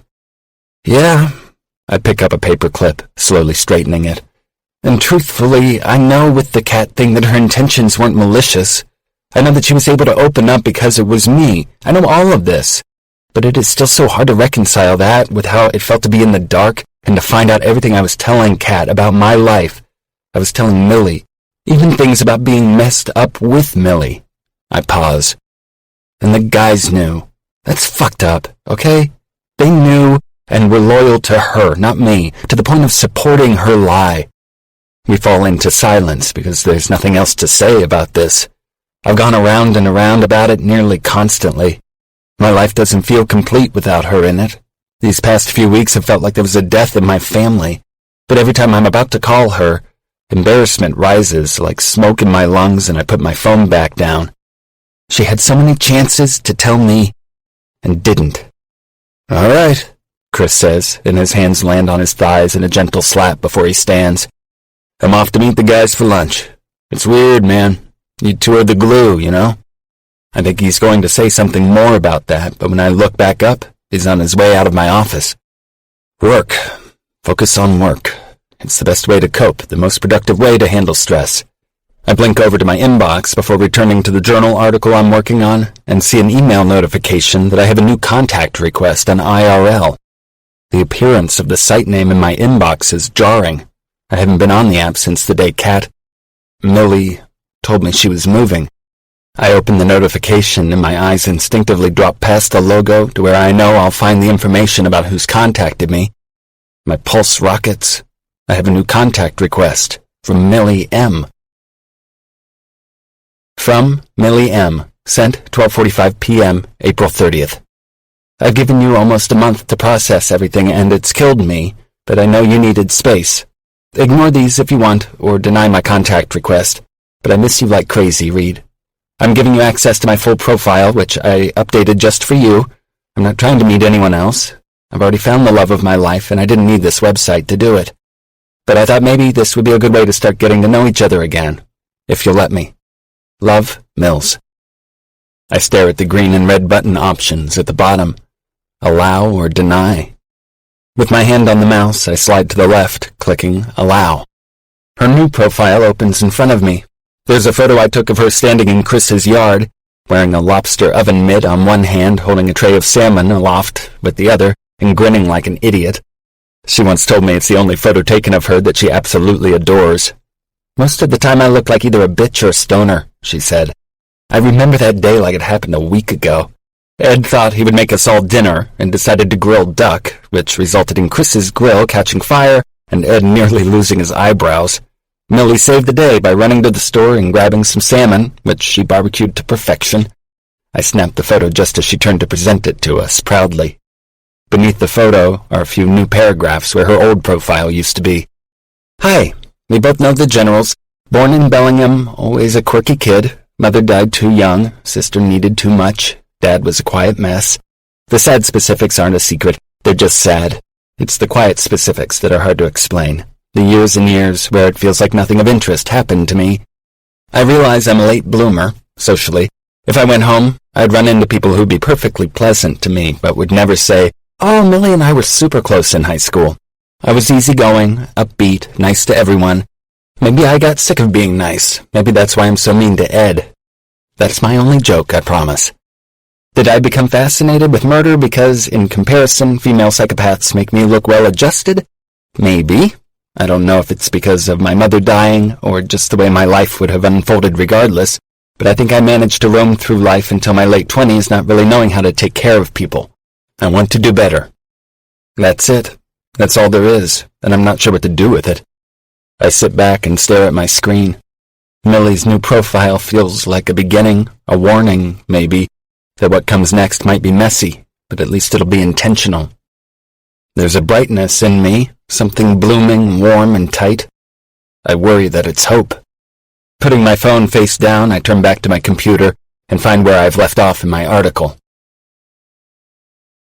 From Millie M. Sent 1:39 a.m., May 1st. You haven't written me back, but you did let me write you, so I'm going to limit myself to one a day. If I'm bugging you, at least you can be comforted knowing that the block button is really simple. Trust me, I used it a few times in the early days with Mr. Dick Profile Pic and Mr. Show Me Your Rack. Anyway, here's something I don't think you knew. I lost my virginity to a guy named Phil. Phil! I know, right? It's the least sexy name I can imagine. Sometimes when I'm alone and feeling glum, I think of the name and say it in a sort of breathless, sexy voice, and I can't stop laughing. Maybe it's slightly sexier than Ernest or Norman, but only slightly. Philip? Now that's sexy. But Phil... Bottom line, I was 15, he was 17, and we had no idea what we were doing. I remember being messy, and being more embarrassed about that than anything. I ruined my sheets, and Dad found me trying to shove them into the washer, and I'm sure he was furious, but per usual, he didn't say anything, and so I didn't either. It's always sort of been that way, but I'm sure you figured that out by now. Love, Mills. From Millie M. Sent 3:14 p.m., May 2nd. I'm afraid of the following things. Vans with no windows, confined spaces, moths on my front porch, crows, dust bunnies, and giant boats like cruise ships. Love, Mills. From Millie M. Sent 9:23 a.m., May 3rd. I never said I love you to Dustin. Actually, I don't think I've ever said it to anyone except you and my mom. Looking back, I realize I probably should have said it to Ellie every day. For someone who grew up the way she did, with two people mourning a ghost and who never figured out how to say the right words, she's pretty amazing. You should meet her sometime. Love, Mills. From Millie M. Sent 11:59 a.m., May 4th. We had a faculty meeting today, and I so badly wanted to tell every man in there to shut the hell up for 15 minutes and let the 2 women out of the 16 faculty speak. I wish that I'd had lunch with you afterwards, but I'm sure you're relieved you didn't have to listen to me rail about the patriarchy for an hour over a shitty Cobb salad. It's Friday, and Fridays always feel like Reid days. Mondays, Wednesdays too, but we always seem to make Friday nights happen. It's probably why I'm a little blue. Anyway, late in the meeting, Dustin said something too asinine for me to let slide, and I just blew up at him in front of everyone. He approached me afterward and suggested that I was bringing our past into the faculty meetings. I actually laughed. I laughed for like 10 solid minutes in his office, and once I got myself together, I reminded him that he and I broke up over 2 years ago, that I'm in love with you, though it's most likely unreciprocated, and that my frustration was primarily about his inability to hire women and people of color. Of course, being Dustin, he focused on the thing I'd said about you. So apologies in advance if it's awkward the next time you see him on campus. Love, Mills. From Millie M. Sent 4:34 p.m., May 5th. I watched Rudy today, and fuck that movie. I'm not even that invested in college football, but was still crying like a baby at the end. Then I ate that pint of Cherry Garcia I found in my freezer that you left here probably a decade ago and felt gross. Why do you like that stuff? Chunky monkey for life. Love, Mills. From Millie M. Sent 11:11 a.m., May 6th. It's 11:11, Reid. Make a wish. I miss you. Mills. From Millie M. Sent 10:41 a.m., May 7th. I swear to God, Reid, I'm trying to make these interesting, but today was probably the most uneventful day on record. I worked all day, went to Cagé about 17 times because I kept nodding off at my desk, and then left early and got measured for all new bras. Turns out I'm a 34C, and I don't know why that makes me so proud, but my whole life I thought I was a B-cup, and I'm not. I wanted to gloat to someone, but Ellie and I don't really have that relationship, and turns out I don't have that relationship with anyone else who has boobs. So working on that. But for now, I'm gloating to you, Reid. My boobs are bigger than yours. And they're in a nice new silky red bra. Love, Millie. From Millie M. Sent 7:57 p.m., May 8th. I barely slept last night. I've been working on the book, and it's going really well, but I miss you. And you know how things always feel worse at night? Last night was one of those where I just lay in bed thinking over every shitty thing I've done and feeling terrible. I'm so sorry about Catherine and not telling you. I wish I'd been strong enough to do the right thing from the very beginning, but I wasn't. I feel like such a cliché even saying this, but the reason I lied wasn't at all about you or anything you did. The secrecy was about me and how terrifying and exhilarating it was to be so open with you in a way that felt safe. Unfortunately, that safety came from the fact that you weren't aware it was me, and that's shitty. You're honestly too good for me, but it doesn't mean that I don't want you anyway. I've seen so many movies where one person in a couple says, I was fine before you came along. And is that supposed to mean that they were fine before and will be fine again, but don't want to be fine alone? I'm not sure, because I don't think I was fine before I met you. I was lame. I was limited. I want to be better for you. Oh my God, I'm becoming Jack Nicholson and as good as it gets. Can we agree, by the way, that Helen Hunt was way too hot for him? My God, ew. Love, Mills. From Millie M. Sent 9:14 p.m., May 9th. I ran into Alex today while getting lunch, and I swear we both had the guiltiest looks on our faces after we hugged, like I'm not supposed to get the guy friends in this divorce, and we both knew it. So I wanted to tell you that I saw Alex, but I promised not to make plans with any of them without your permission. It was good to see them, though. I miss you, of course, but I miss them, too. I've never had friends like this, and I swear I am this close to getting a cat because I am so fucking lonely. I want you to know that Ed and Alex really wanted no part of the secret Catherine situation. Ed was a basket case, and Alex seemed mostly perplexed by the whole thing. If you're mad at anyone, of course, be mad at me. Those guys are good, and you deserve good. I'm sorry I ever let you believe otherwise. Love, Mills. Usually she writes at night. I've come to expect it, and I wonder what will happen if one day I check the IRL app when I head to bed, or when I first wake up in the morning and there isn't a note there. I look forward to them, even if I'm not sure how I want to reply yet. I find that by around 4 in the afternoon, my stomach feels like it's risen to my chest, my hands are restless, and I feel the same way I used to feel before starting a race, excited, but also a little queasy. Millie's honesty is refreshing, but it's also disorienting. It makes me feel famished. I want more. and it's also frustrating to continue to read it, knowing that it's so much harder for her to do it in person. But she is trying. Maybe it's a start. I read last night's message again, and then get to work early to help Shailene practice a presentation she's giving to the department at 11. Since she's finishing up her first year of graduate studies, she has to present the work she's done so far. It's a big milestone for the first-year students, and Shailene, who is much like my father, which is to say, not a natural orator, has been dreading this for weeks. So it is both nice and surprising to find Ed already there, going through it with her. It looks like they've been here for some time already. Notes are scattered across the conference room table, the slide projector is on, and Shailene is bent over her laptop, editing a slide. Perhaps not surprisingly, things are still weird with Ed. Mostly what's weird is treating him like any other employee in the lab, rather than my right hand and one of my best friends. He's been nothing but professional since all the crap with Millie and Kat went down, but it stings a little when we both go to make an old inside joke, then abruptly stop.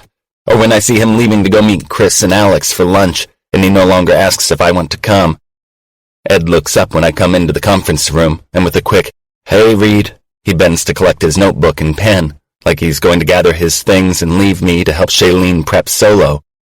"Stay, Ed," I say. "I was just coming to make sure everything was going okay." We've spoken. It's not like there's a complete silent treatment happening in the lab, but I'm sure everyone notices that something has changed. Shailene looks back and forth between the two of us, concerned. "She's good," Ed says. "I pretended to be Scott and grilled her about all the experimental minutiae, and she seems pretty firm on everything." Shailene confirms this with a nod. "He was really helpful." She glances at Ed and gives him a shy flash of a smile. "Thanks, Ed." "Good. Good job." I hesitate, unsure whether either of them needs me there. I am increasingly aware of having become the boss in the past year or so, especially after procuring tenure. With that awareness comes the next one, that I am somewhat scary, and therefore not always a grad student's first choice to work out practice talks. "Okay, I'll be down in my office if anyone needs me." I turn to leave, but Shailene stops me. "Dr. Campbell, would you like to get coffee with us?" She looks at Ed and nods, like she's prompting him. He wordlessly scrutinizes her for a few beats before quickly nodding too. "Yes, coffee," he says. "Right." I check my watch. I've generally avoided spending much time with Ed if I don't need to, but right now I don't have any good reason to decline. "Sure." But as soon as we get out in the hall, Shailene pulls up short.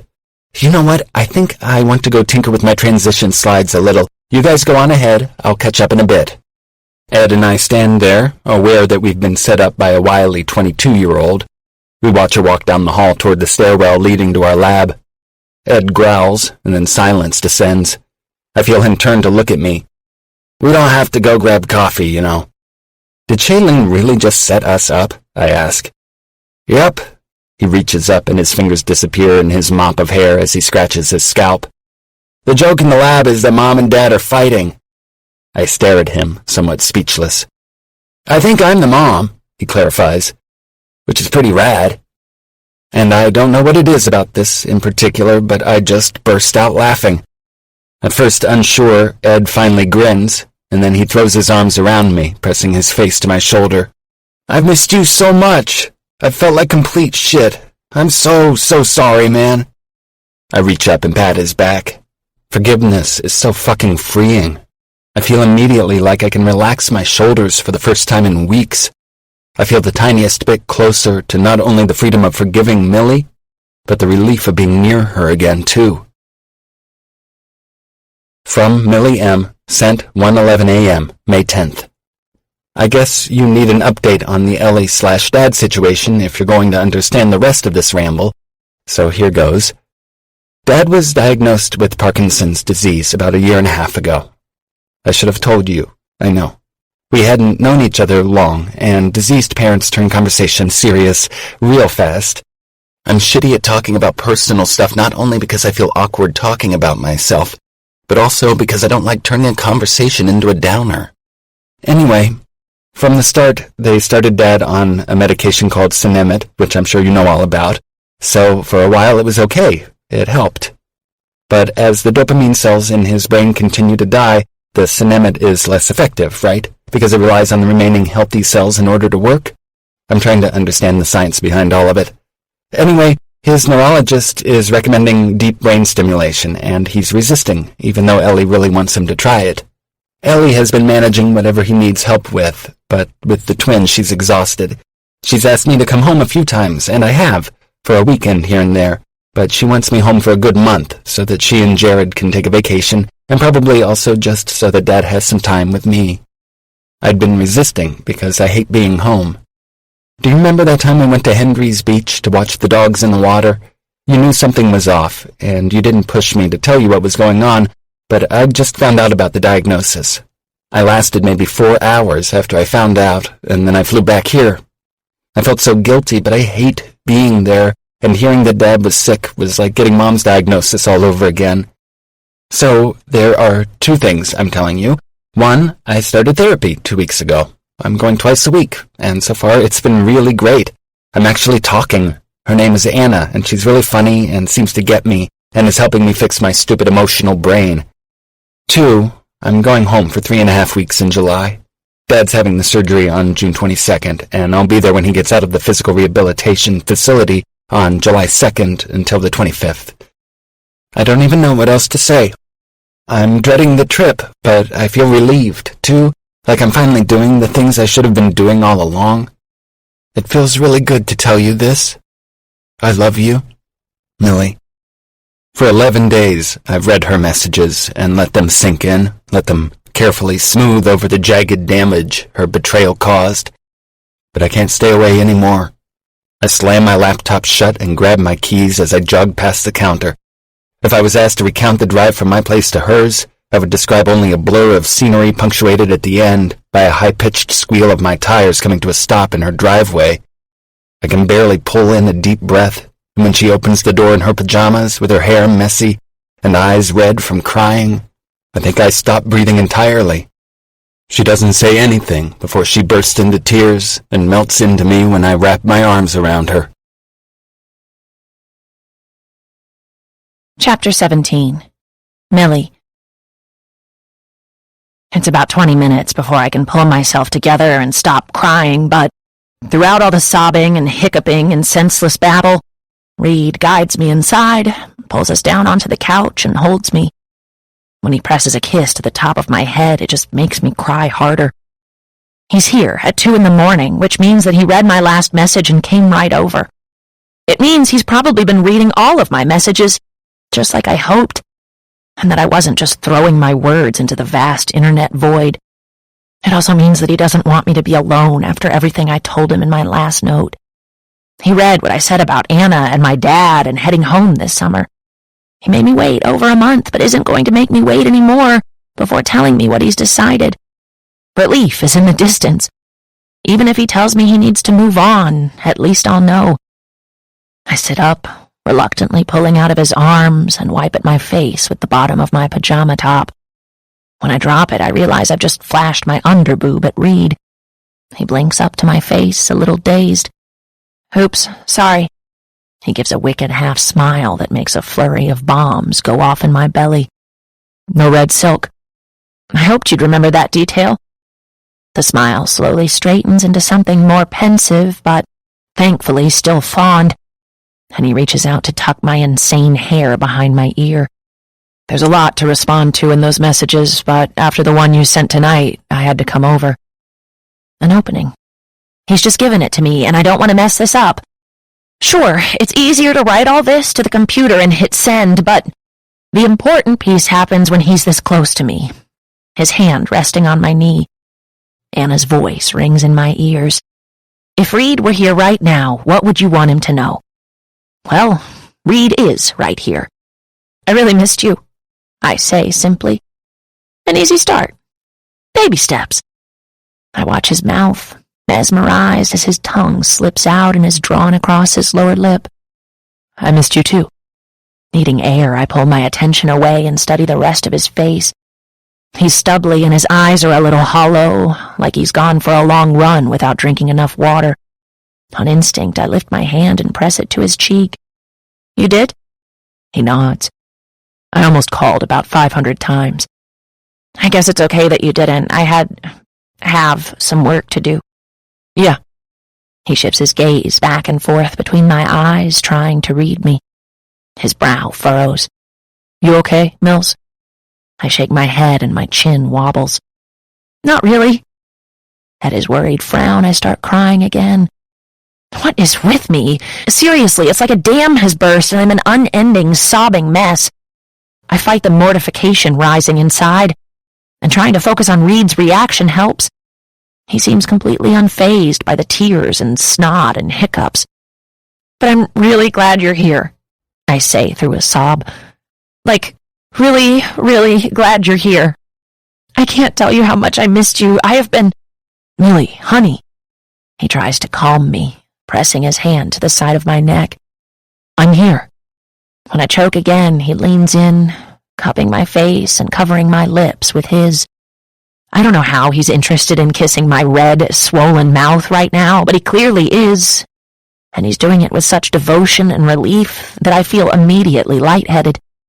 My arms find their way around his neck, and my legs slide over onto his lap, and all he has to do is let out a quiet, encouraging groan into my mouth, and I'm rocking over him. And he's moving with me, and his shirt is gone, then mine. But I pull back, pressing a hand to his chest, just as he starts making his way down my bare neck to my collarbone. "Wait."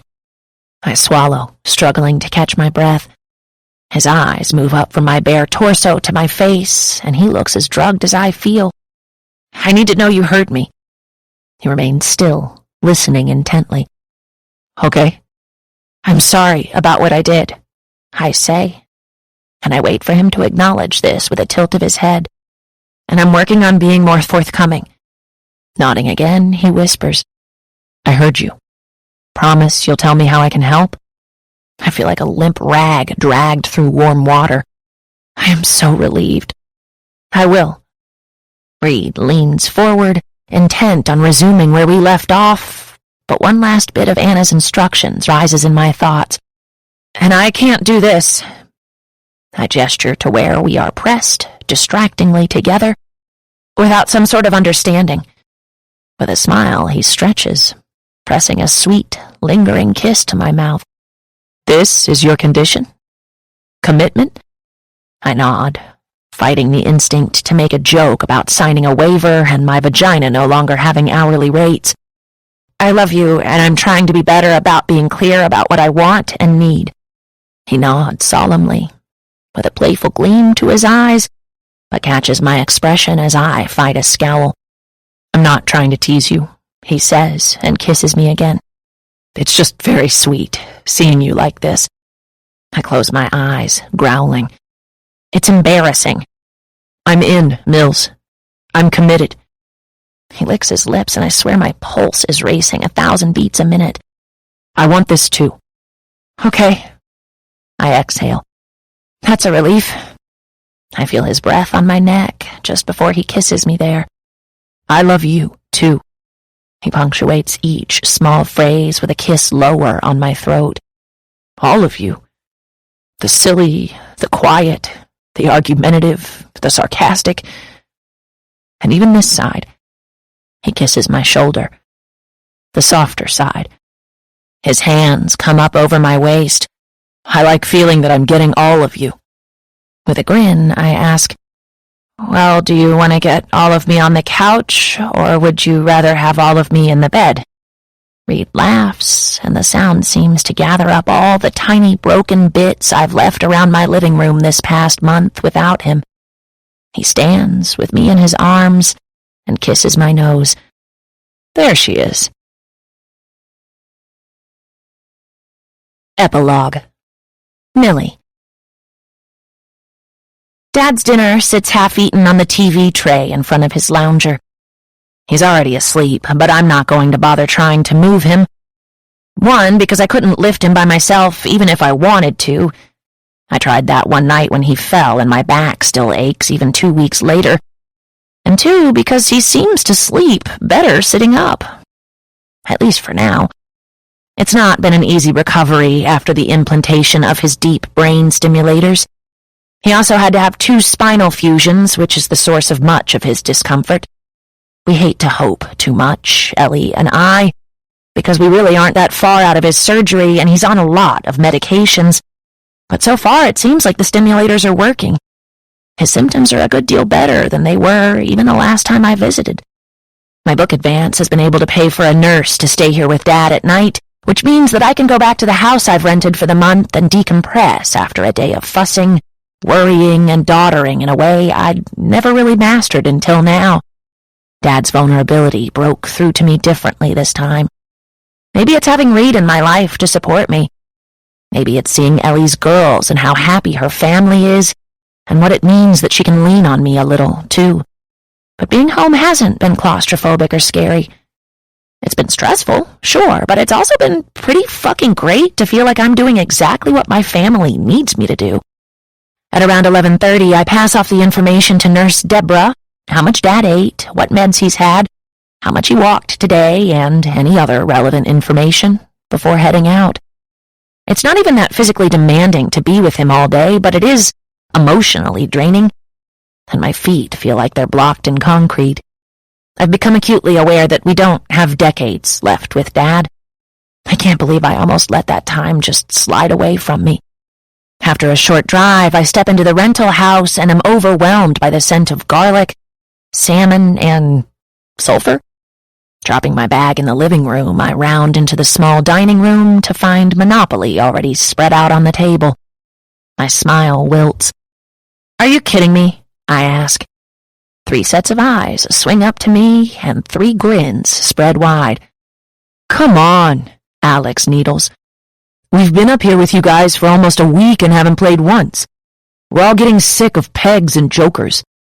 Reid reaches his arms wide, invitingly, and I shuffle over, settling onto his lap before kicking my shoes off.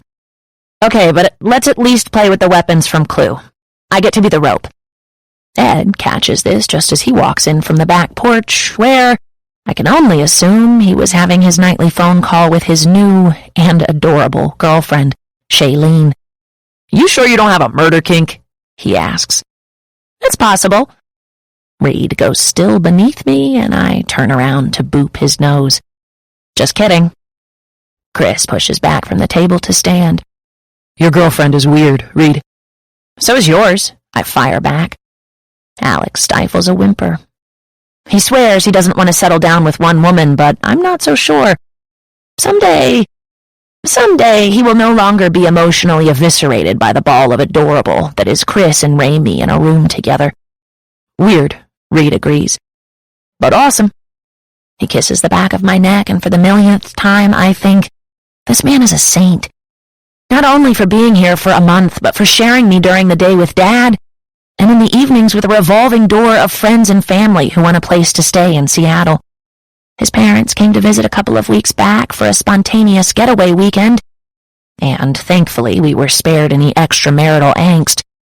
Marla, as it turns out, is a lesbian, and Reid's father's interest in her extended only to the extent that he could sample her soil. Not a euphemism, for regional comparison purposes. Ellie's twins have done a few sleepovers, and I even let Avery stay in a spare bedroom for a few nights when she came up to visit Ellie. I can report that I don't like her any more than I used to. So I'm sure it's nice for Reid to have the guys up for the week to do more exciting things than local vineyard reconnaissance, gossiping, or this little piggy. I lift Reid's beer and take a long drink. "What'd you guys do today?" "Chris had to work on his grant," Reid says. "So after you left, we weren't allowed back in the house until 3. We went for a hike, and then we're all so dead we found a new brewery and got pretty hammered. You do smell a little beery." I lift his wrist, looking at his watch. "And you're all still awake and drinking at midnight? My heroes. These adorable men, taking vacation to be in Seattle with their hopeless, emotionally stunted friend, Millie.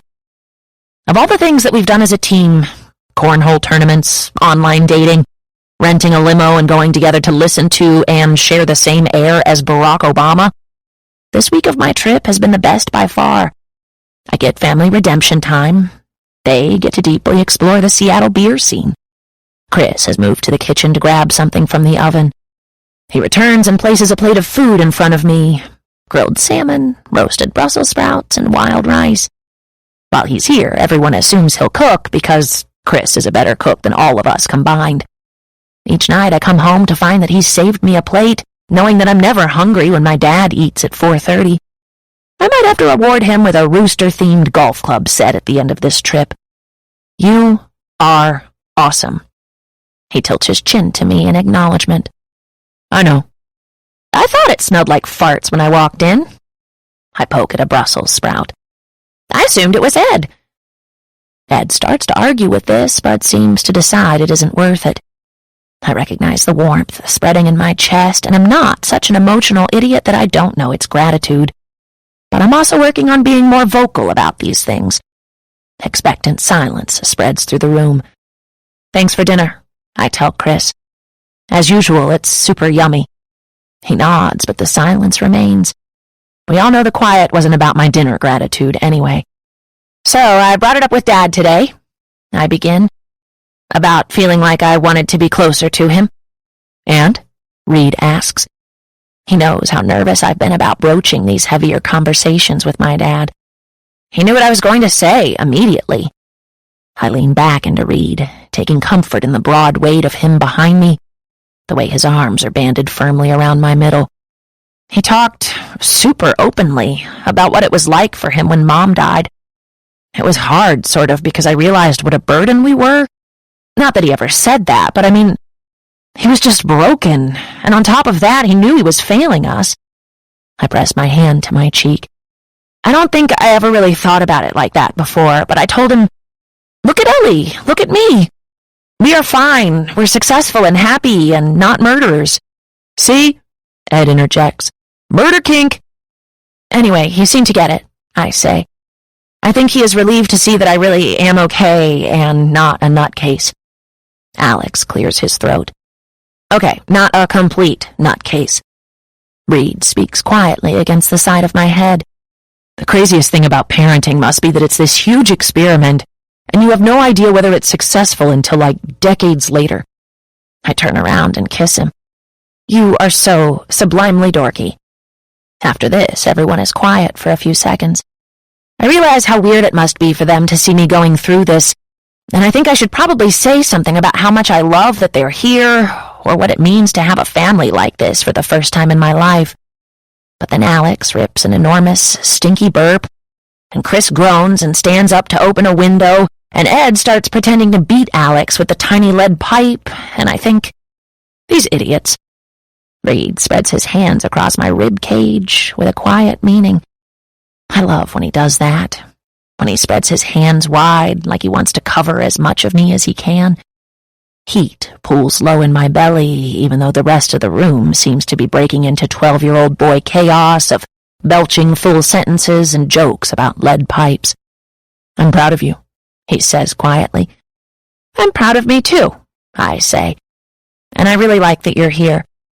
Do you think we can sneak out of here unnoticed? He asks, lips pressed gently to my ear. I'd like to go have sex now. I nod. On the count of 3.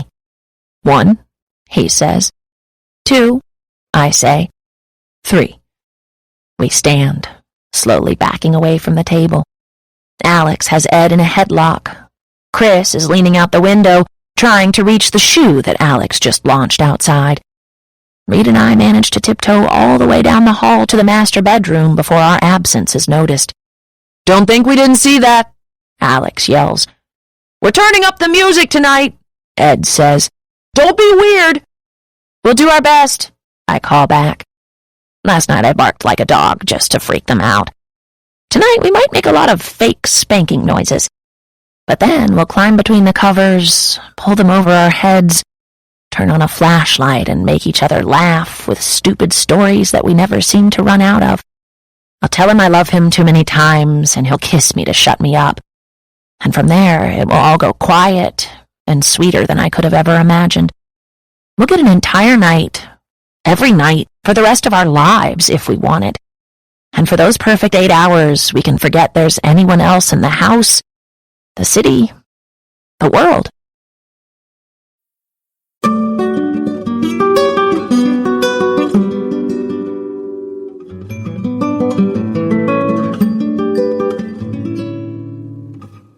My favorite half-night stand.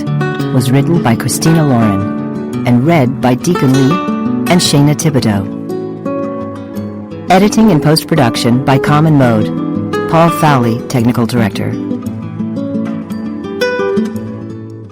This has been a presentation of Simon & Schuster Audio.